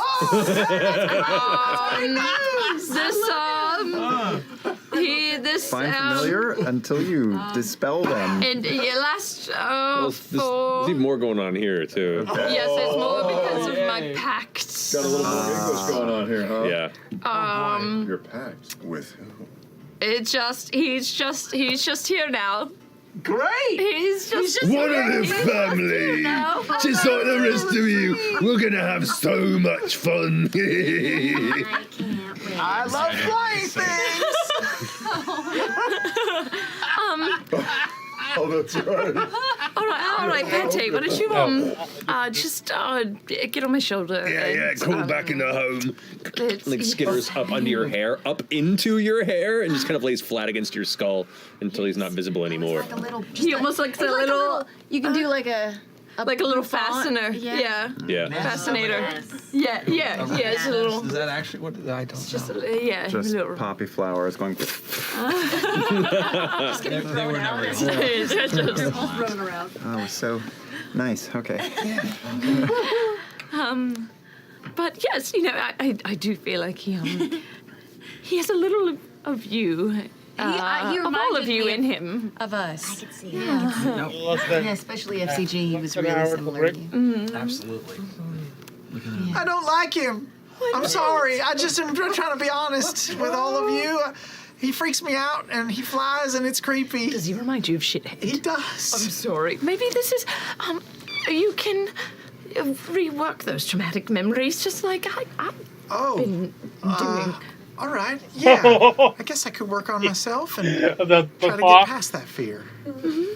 Slowly. Be a good partner in that because he flies and he's smaller, so it could get you used to. All right.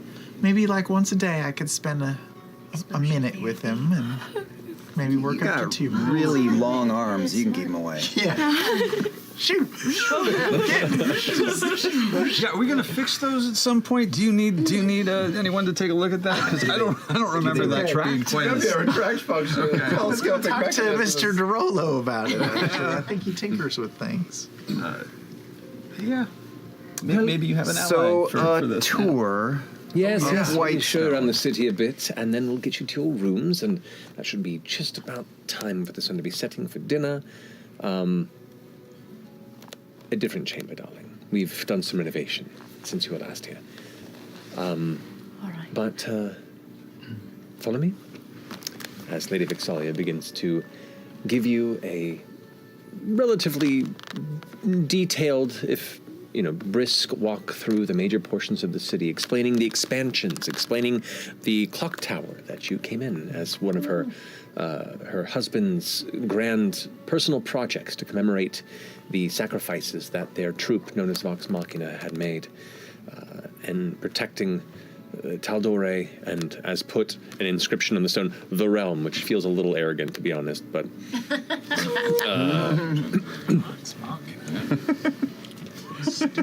Yeah, there's no real branding in it. but Hard to say.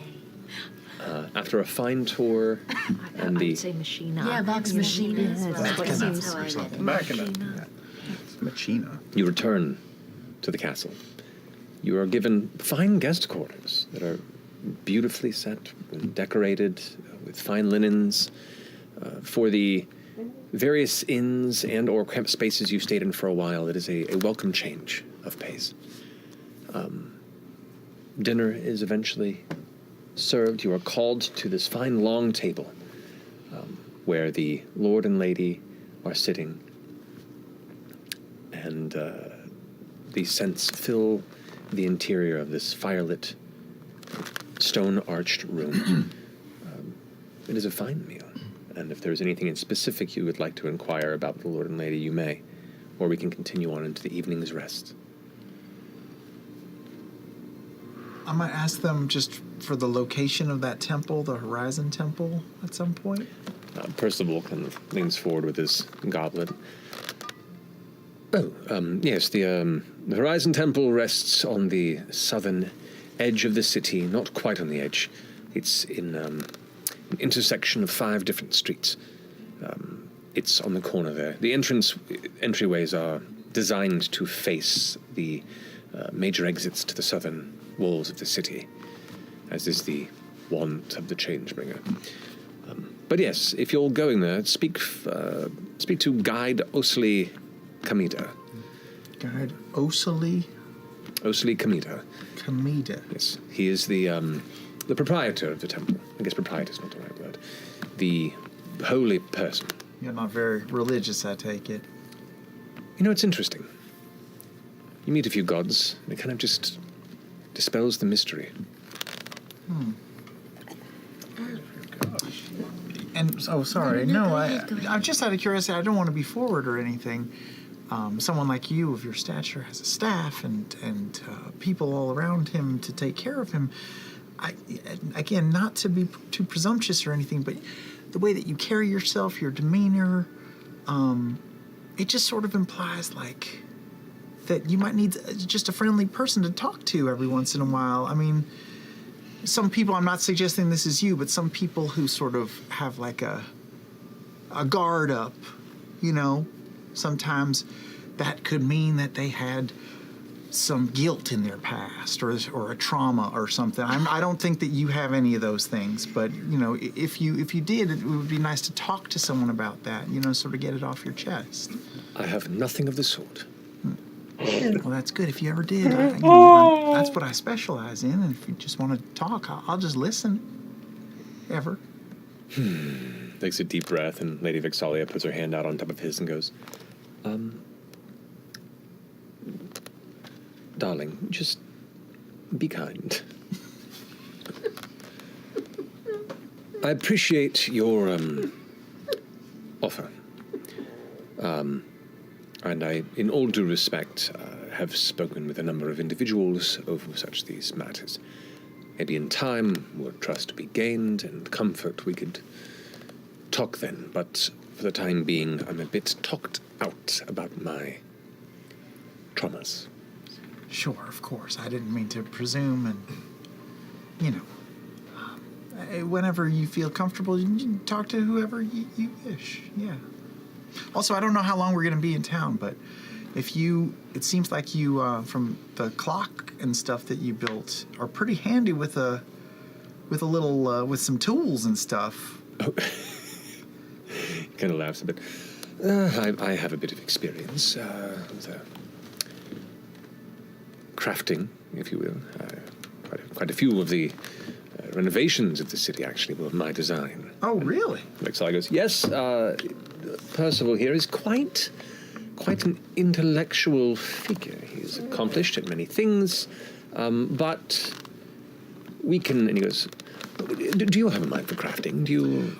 Well, I don't have myself, but you know, I don't know if you could tell by just looking at me, but I was crafted. I was built at some point and constructed, and every once in a while I get together with crafty folk like yourself and kind of mess around with my parts to see if we can get some new stuff out of it. You know, tinker around with my hands, my arms, and try to do some new cool stuff with it. So, unfortunately, I believe such matters are a bit out of my expertise.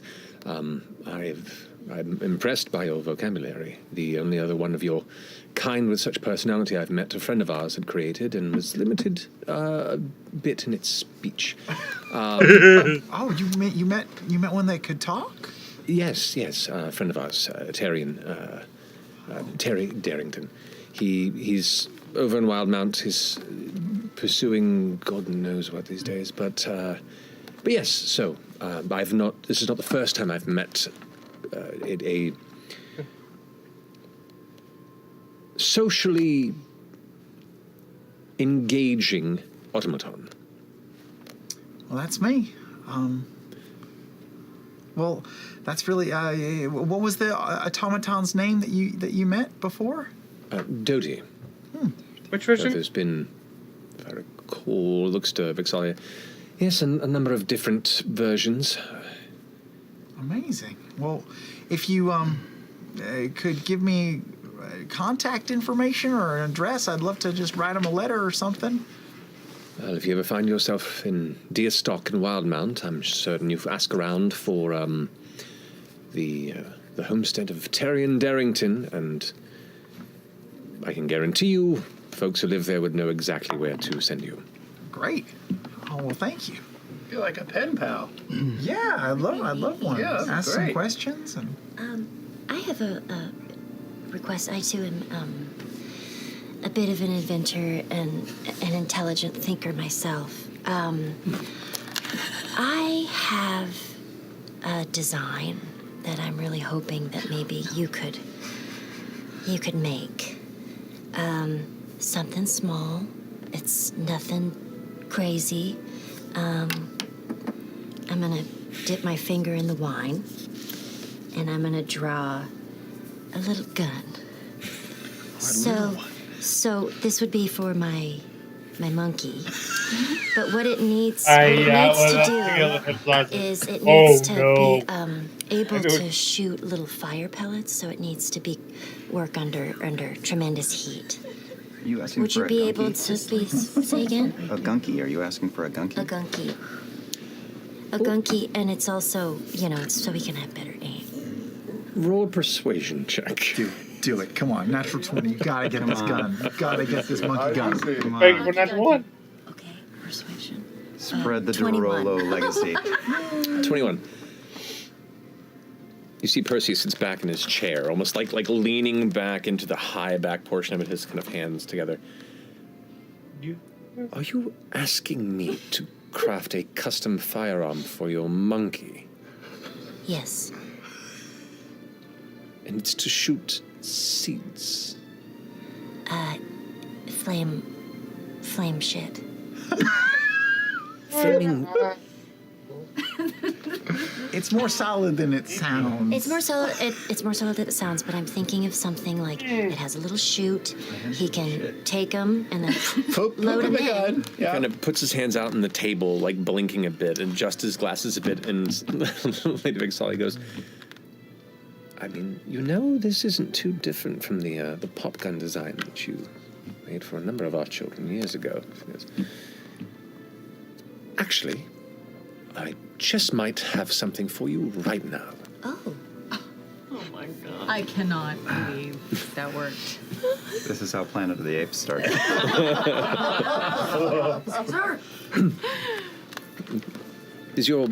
How big is your monkey? Mister. Oh boy. Put him on the table. So immediately starts jumping through the plates and starts grabbing and stuffing food in the mouth. It's just a kid. Oh, okay. Right, so this is your monkey. I don't know what I was expecting. So this is his size, so something that would fit in the hand. Grab him. Certainly the most interesting dinner we've had in a while. He finishes his half-filled goblet of red wine, takes napkin. I'll return. And scoots the seat back and steps away from the table. After he leaves the chambers for a bit, the door closes. Lady Vex'ahlia kind of leans back.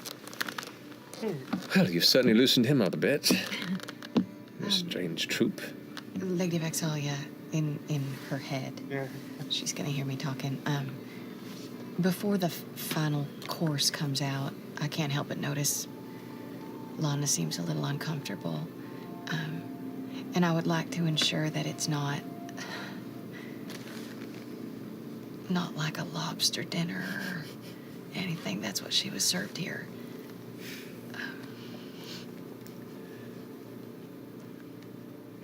The voice in her head responds, appreciate the heads up. There's a moment after that where Lady Vex'ahlia goes, I'm going to go ahead and check on something real fast. Just powder my nose, and then I'll return shortly. Put them back in the tanks. Back in the tanks. Gets up and also leaves the room. At this point now, you are all left alone in this dining chamber, the crackling of the fire nearby. Okay, just to double check, we're going to be on our fucking guard for the rest of the time we're here, right? For sure, but also the robes and the sandals in the room are fair game, right? They're incredibly You can soft. take those. The embroidery with the castle on it is also a very nice touch. Yeah. And how they fit us all. Aside from being safe here relatively, I know we do have to get going to pursue our other, goals and stuff, but it seems like they might have a lot of resources here for, I don't know, finding out stuff and knowledge and really tell them libraries about and things. That was the question to that point. Did we tell them about the city? Did we tell them about the moon? We told Keyleth a tiny little bit. Then we should tell them. And They we seem like mentioned powerful people. residuum, but we only mentioned it All right. when we showed up when everything When was. they come back, Talking to gods and stuff. Are we going to we'll tell them. Allegedly. Are we just going to put everything on the table? Are we going to tell them about the potions, the residuum, the moon? They saved Laudna's life. I mean, Well, one of them did, yeah. Couldn't hurt. I mean, the moon kind of affects everybody. So fair heads up. Yeah, I think we should tell them. I'd rather have them as allies. However, We are definitely posting up at Lauden's door. I'll take the first watch, you take second, and you're number 3. Number 3? Oh, every time. Every time. I'm just gonna. Okay. I'm gonna look around. Do I have the spell left? Hold on, let me see. Are we in our rooms? Are we No, still we're still in the dining dining room. room? I'm gonna cast Detect Thoughts and see if there's any more invisible people in this room. Just need to think about that. Invisible people. Oh, God, no. Okay.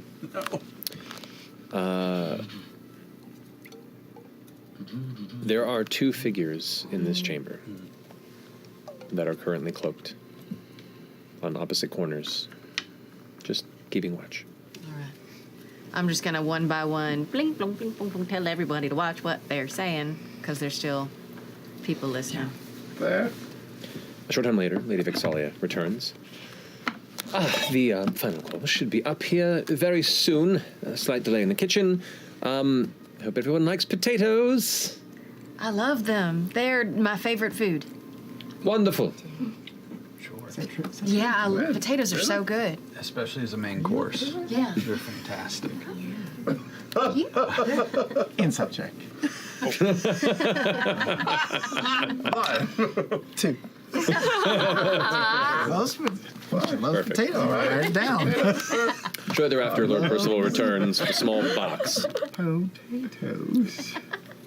So, I need Fern, was it, right? Yes.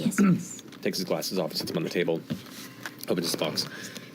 I made this for my children when they were much younger. I think this might do for what you're looking for. Now, I know not how you train your monkey, but I would recommend not aiming at anybody's face or head that you like. And he pulls up. He's... Okay, yeah. Oh, boy. For sure. How do you train your monkey? He kind of does what he wants. He hesitates.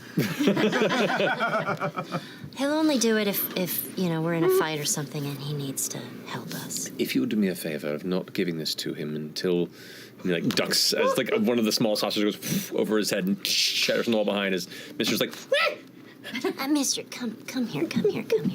curls back up on your shoulder. Fucking eyes are crazy. I know. Sometimes I can't tell if you're looking at me or... I know. Yeah. Perfect. If you wouldn't mind giving this to your monkey once you've left the city, just to be safe.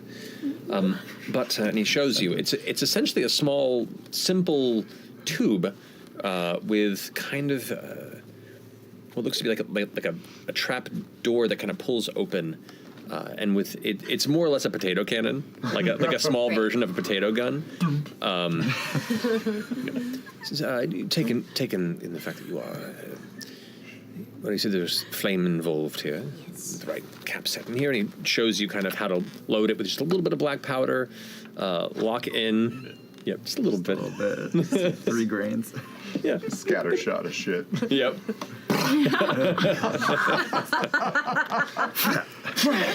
Which is kind of what it'll do. Oh my god. This is primarily like a teenager's toy.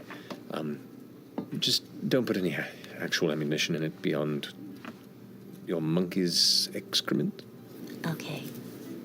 But you just put black powder in there, so is it okay to do that? Just saying, if that were down the line one time to put in some black powder, that would be okay?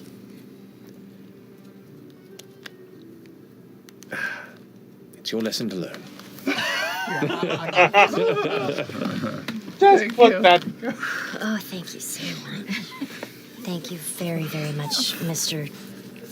Lord DeRollo. Your main course of rapidly prepared potato soup presents itself. It's still, for what you thought it would be, it's still nice, hearty, but eventually the dinner comes to completion. You're brought to your chambers. Actually, we were hoping before that A little bit of business to discuss, actually. Maybe retire to a salon or something to talk. Somewhere relatively private. That can be arranged. Goes ahead and they finish their meal and lead you over to what looks to be an entertainment chamber with a number of cushions and like couches and high back, dark maroon leather seating. Looks to be a small piano in a corner. It's just kind of like a hosting space. Is the Manners Ball in here? What was that, sorry? The Manners Ball? Manners Ball, more or less. Yeah. It's a smaller chamber. It's not meant for a larger event. Yeah. You don't remember Campbell? I love, everyone loves Manners. Yeah. But the doors close behind. Vex'ahlia and Lord Percival sit in their what looks to be their normal respective seats. I'm sure you can understand that this is going to be a little difficult because trust is thin, and this place is clearly has some negative connotations for some of us. Do we understand that? Yes. Yes. Well, we've shared a bit with the voice of the Tempest. Regardless, so it'll probably wind its way back to you eventually. In our travels overseas, we encountered something near and dear to you, Lord Dorolo. I'm going to open the hole and hop in while this is happening. Don't mind me. What's going on? Oh, they don't take it back. So I encountered this on the black market in Amman some time ago. It's the residuum. Yeah. And more recently, came across it in Basras in Marquette. We believe connected to the Cerberus Assembly in Wildmount. And I have to imagine that is not your intended destination. You open the lid of the box that you read. Oh, yeah. I pulled it out and... Yeah. Immediately, Percival kind of leans forward, fingers steepled, the bit of oil lantern light kind of glistening across his glasses as he kind of reaches out and kind of picks up and runs the powdered residuum glass through his fingers. This was one of two interesting materials that they were smuggling. Pull out the other potion. He looks over to Vex'ahlia and she takes up the potion and kind of begins to look it over. We've been aware of some missing shipments for some time. We've been trying to pinpoint as to where they were going and who was involved, and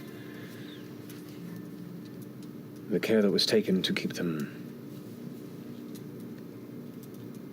enshrouded was extensive. Now I've been following some personal threads that were leading us eastward, and believed to have some sort of Dwendalian and/or Wildmount involvement.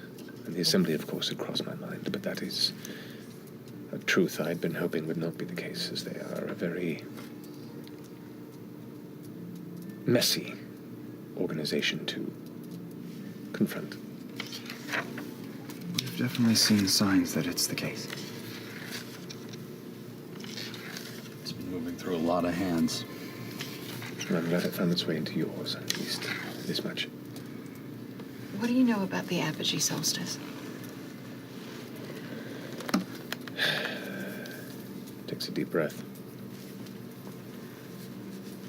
I know quite a bit I've read about solstices. The apogee solstice, and it's once in a lifetime, at least a human lifetime. It most currents tends to draw out the best and the worst of Exandrian society. Anyone with an interest in cheating their way to a better position through magical means is going to be out on those nights doing their best and their damnedest to achieve things normally unheard of and incapable. That's who we think. That's what they're working towards. They're working alongside Odahan Thul and the Unseelie Court. Am I right? There's so much to... We've been looking into Rudis and the powers It's not supposed to be like that. it can bestow, potentially.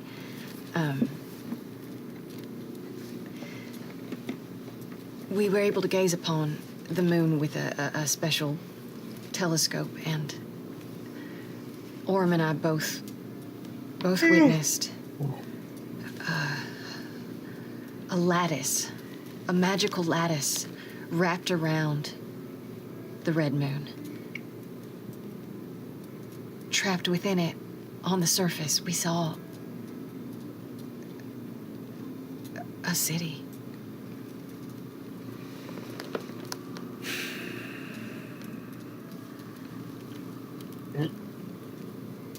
That is a dark portent, I suppose.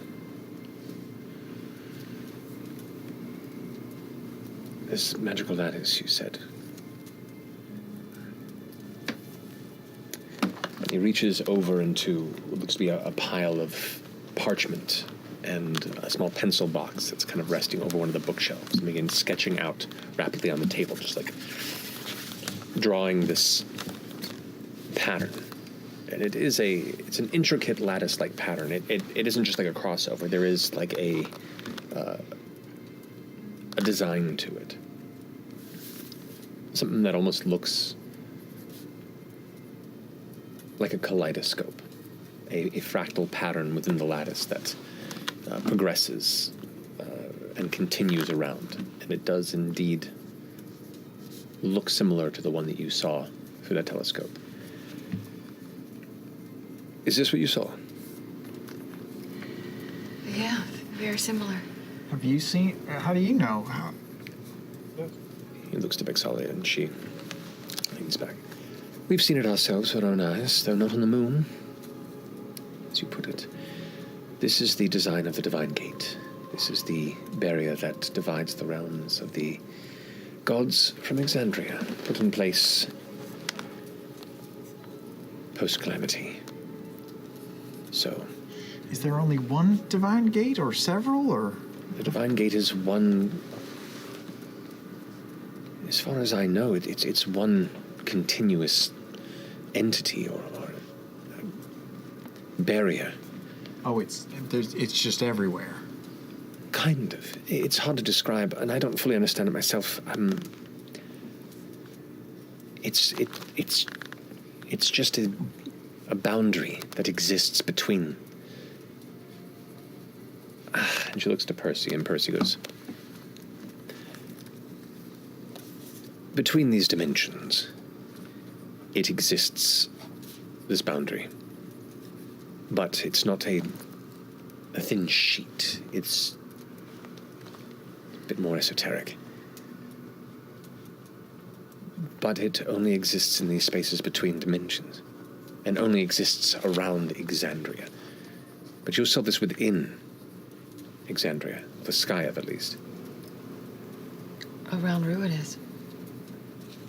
I don't know what that means. Have you heard about secret gods, forgotten gods? Yeah, we're hitting you with a lot. We've also learned, we think, that texts exist from long ago that describe gods from the beginning, 2 of them.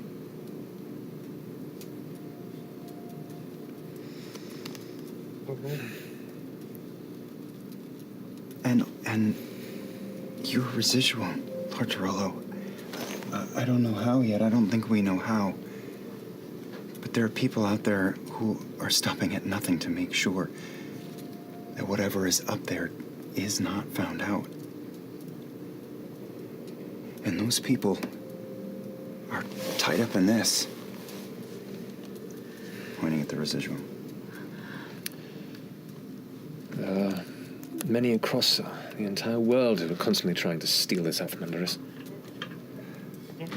So, you'll excuse me if it brings a bit more context as to our slightly paranoid nature here in the city. Does Derolo seem skeptical? What was that? He seems interested, but his mind is... Okay. Oh, like a clock tower? Is this what this is? Wow. Can't believe that actually. It's really fun. Yeah. I want one of those. I want one. I know. That gets a little. Well done. Well done. Thank you. His eyes are darting around like he's not just accepting all the information, but is trying to piece things together in his mind. Is Lady Derolo still here? She's still here. Yeah, how about her? She's listening and just kind of keeping an eye on all of you. She's over with the hookah with Chet. Fucking moon. I can see you're getting down on some hookah. Yeah. Is there any? Maybe not this context. We but do have allies in Vex'ahlia. We can look into some of this mystery with our contacts and see if we can connect any of these dots. There are many who are preparing in advance of this solstice, while we are doing our best to keep our home protected, under watch, and the majority of our very controlled residuum exports from falling into untoward hands. a lot of people who have poked at this mystery have ended up dead. Easy does it. Certainly are.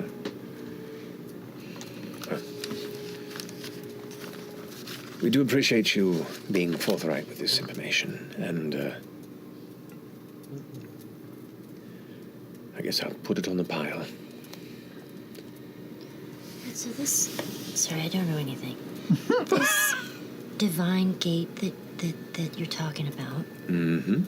Is there an entrance and an exit to it, or is it? Beings of a less grandiose divine nature can pass through it, for the most part, without issue.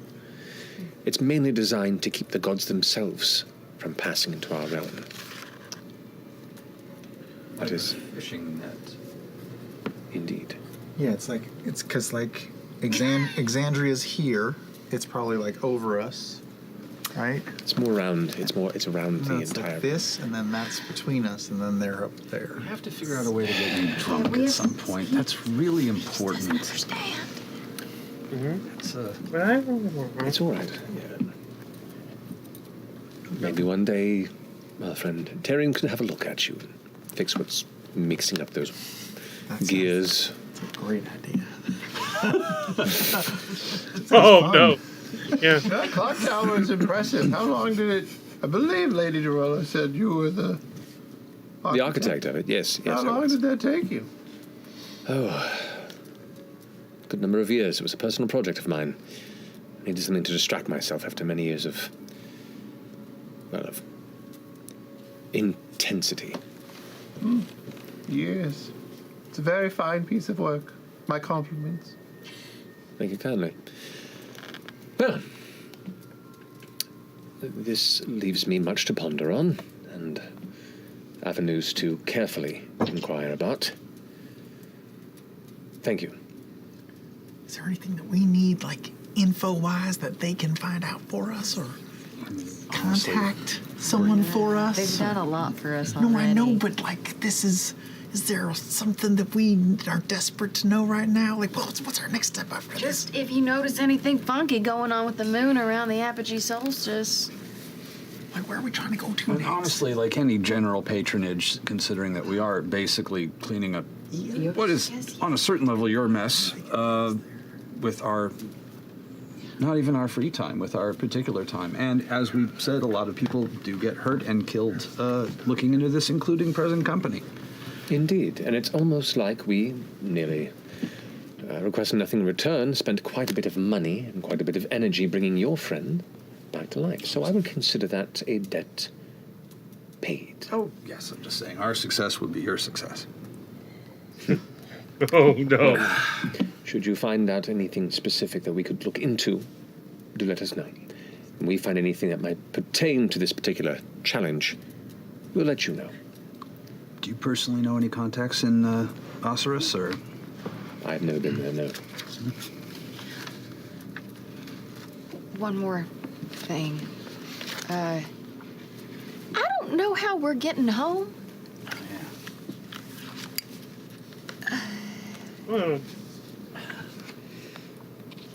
You see, Keela, the Tempest, sorry, Orm. She opened a tree with her hands, and we walked right through its butt and came out here.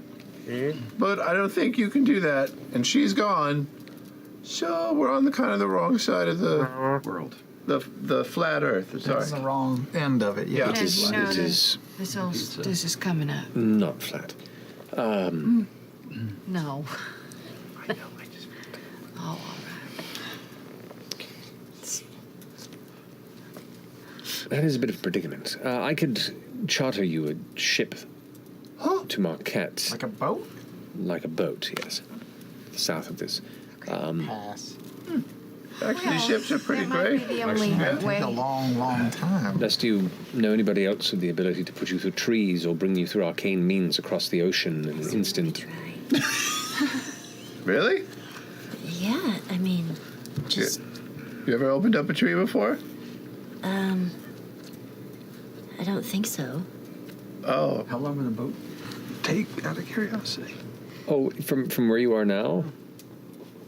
A few weeks. What are we gonna do? You do, just a reminder, Work on me, you Bob. do have Manaya Teray in Drusar, who was about to bring you over here Oh, to call in Estras's debt. So she could open up a portal. Was she going to Possibly. teleport us here? She was about to go ahead and do the same thing as Keyleth did, but you had called Oh, Keyleth, that's who right. basically Okay. beat her So to we the could punch. just call her and do I it. could call her, and she we stand next to the tree. She opens it up, and we just run through really fast Great. before it closes. Great. We got it. We're good. All right. Cool. Thank cool. you. Cool. Never Cool. mind. Cool. Go to bed. Potentially, we're good. Will we see you in the morning before we go? If you so choose. Oh, yes, we would love to thank you and your lady, and then also your beautiful children. You've been so accommodating. It's a nice breakfast, a nice brunch. Yes, breakfast asking will be for waiting for you in the morning. A brunch Oh, will be yeah, yeah. arranged as a continued celebration of your return. Lodna. I apologize if my manners have been less than stellar. Sincerely. We've both been through a lot, and it had been some time since I'd been in the proximity of the source of our traumas. No apology needed. I'm sorry to be a source of anguish. As am I. Nevertheless, the hour grows late. I have some letters to send, and some questions to ask. He stands up and grabs the box of residuum. I'm sorry. Does this belong to you? Yes. No, it doesn't actually, but we might be able to find out more on our journeys on the opposite side of the planet where it was taken. And we would be happy to report back anything that we found, since it is your property, but we might need it, or a small portion of it, in order to... I was going to say, would it be possible to ask even just an ounce, so we have it for explanations, research? Yeah, just in case we have to act like we're not who we are The people are untoward. You like that word? He takes the same pencil box and empties it. He takes a couple handfuls of residuum, puts them into the box, closes it, and hands it back to you. That should suffice for emergencies and explanation purposes. We'll keep it safe. You have my word. Thank you. Good night. Guess we'll see you in the morning. Good evening. Vex'ahlia? Actually, I'll stay behind a moment if you don't mind. All right. He nods and leaves the chamber. Closes the door. Finally alone. You may fire when ready, invisible eyes. Yeah. This one's adorable. Right. I just wanted to say, sorry for my husband. And also, specifically to you. I'm so very sorry. Why are you sorry? Because I can't help but feel a bit responsible for what happened to you.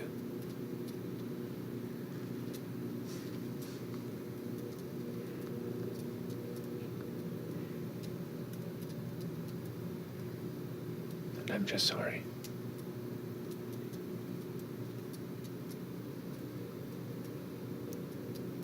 You remind me of the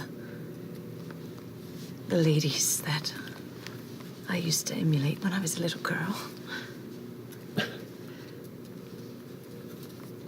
Your hair, it's so pretty. I know.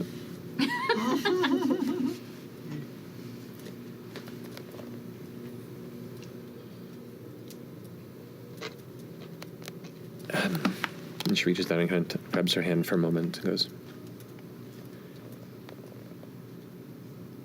you need to take care of yourself. You all need to take care of each other, and you all need to take care of her.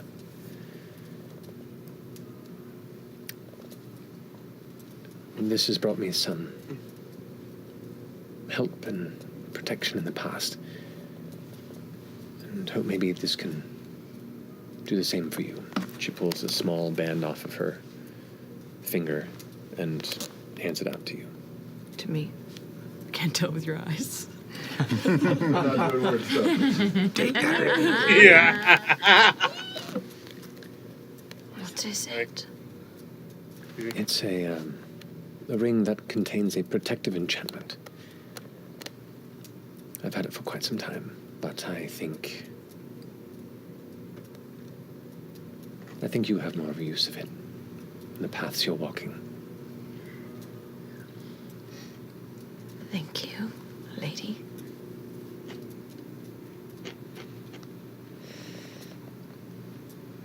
Anyway, I'm going to go drink myself into a stupor. If you get restless, you can come to our room. Just letting you know. Yep. We'll see how wild the night gets. And she stands up and kind of quietly gives everyone a nod and a smile. Looks back to you once more, Lana. Good night. Did you actually ever learn the real meaning of the term polyamorous? Hey, welcome back. It's good to be back. It's very good to be back and not where I was. I don't know how I could ever repay you all for what you've done. I feel like such a nuisance. You're not. I missed you so. I missed you so much.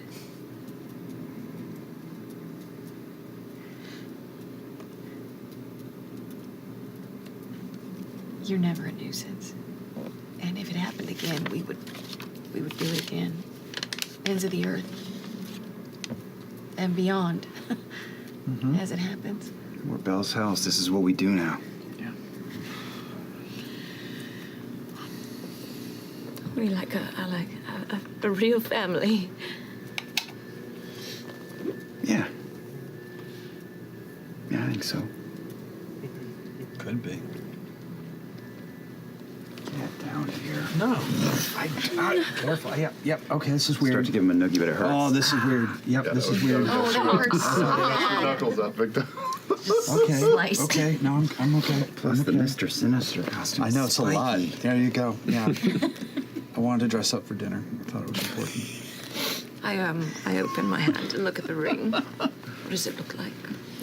It looks like a simple silver platinum band with a little groove in the center that runs around it. In that small groove, you can see these extremely intricate, tiny runes that are embedded into it. The craftsmanship on it is incredible. You can't imagine the small hands and detail that must have gone into it. It's very pretty. It's beautiful. Not sure what to do with it. Well, I think you wear it. Yeah. Boy, she really is dim coming back from the dead, huh? She looks a little exhausted. I'm still a little confused. Yeah. I'll give it time. I don't know if I want to sleep in here.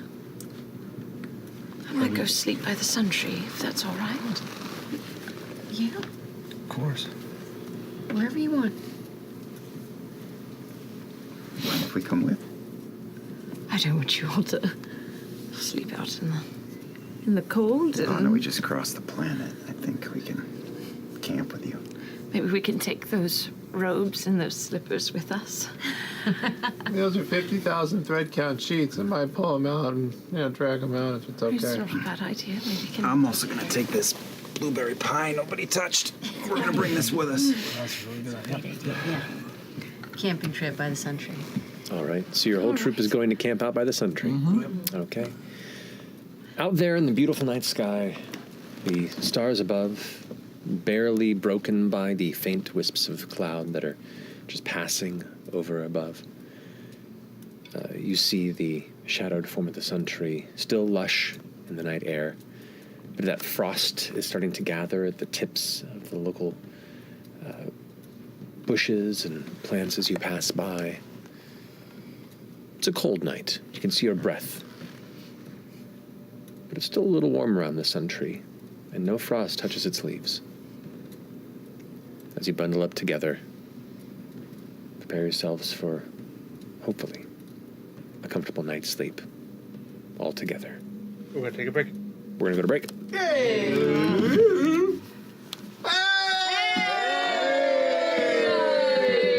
I'm so emotional. I was like, oh shit. I thought it was Really, good. a little tits up. I forgot that you roll. Yeah, me Yeah, too. we I thought it all was done. forgot We thought your we were flash done. rolls. Because we Oh, both yeah, no, it failed. affects the DC based on that. I know, it's been a while since we've done like a I full, thought a it full was ritual. done. What did the DCs start at? Well, because you had already died in your backstory, because DC starts at 10, and then it goes up by 1 every time you were resurrected. So you were at 11, and then you had just died, so this would have been a 12. Oh my gosh. But then... Oh, no, sorry, it would have been 11. It was, you already died once, so it would have been 11. And then it was... It went down by 3. Yeah, so it actually would have been 8. Fail. So it would have been 8, and then it went back to 9, 10. So the DC was 10, actually, on that. Oh, okay. So you had a 50% chance. And my success barely cleared the bar. Barely cleared. God, we rolled like You guys shit rolled real so shitty on far. that one. Have we rolled good at all in the first half? No. Ever? Jeez. I haven't rolled. Good, you got it out of the way.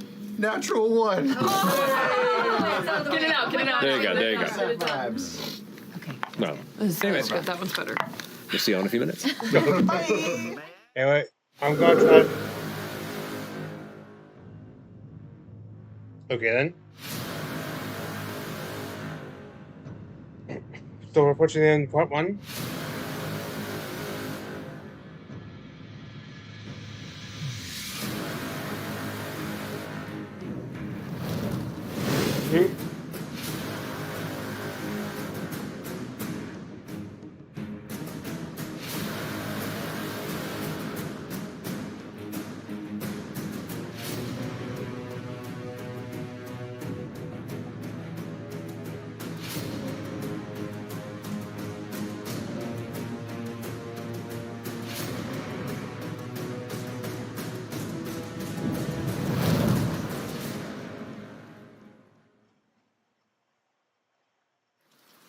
Last night, I had the strangest dream. Okay, I saw this. I dreamt that the dead walked among us, unable to leave. When I awaken, I'm haunted by my friends, those brave idiots. 1,000 schemes, and not one of them went to plan. There was a time when we were still warm and safe and together, but I watched the Bluecoats kill our thief. I fled when the demons killed our gambler. I hid when the church killed our cutter. Everything is different now. These days, I don't feel like myself anymore. Their anger and bitterness boils under my skin, demanding revenge, reckoning, lead, phosphor, and blood. We belong to the city until the city belongs to us. Duskfall will be ours. Several months have passed since the threat of Cognosa, and Exandria sleeps soundly, never knowing the horrors it could have endured, if it weren't for the bravery of a few unsung heroes. And now, in the shadow of an old threat, the Mighty Nine must stand together once again. Kingsley, Exandria may never know their names, but we do. The Mighty Nine reunited. Oh.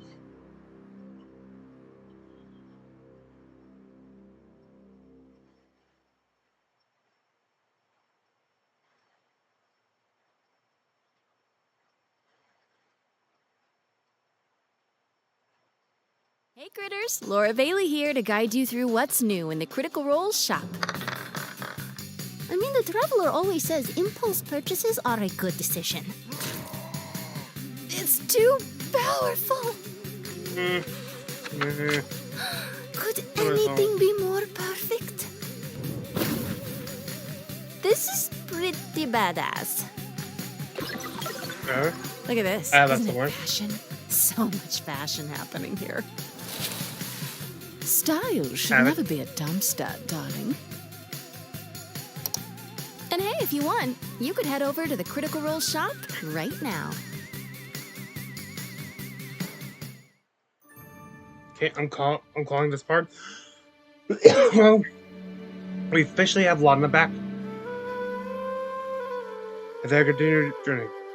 And hopefully, when we come back to break, we will not hear the voice of Delilah in Lana's sleep.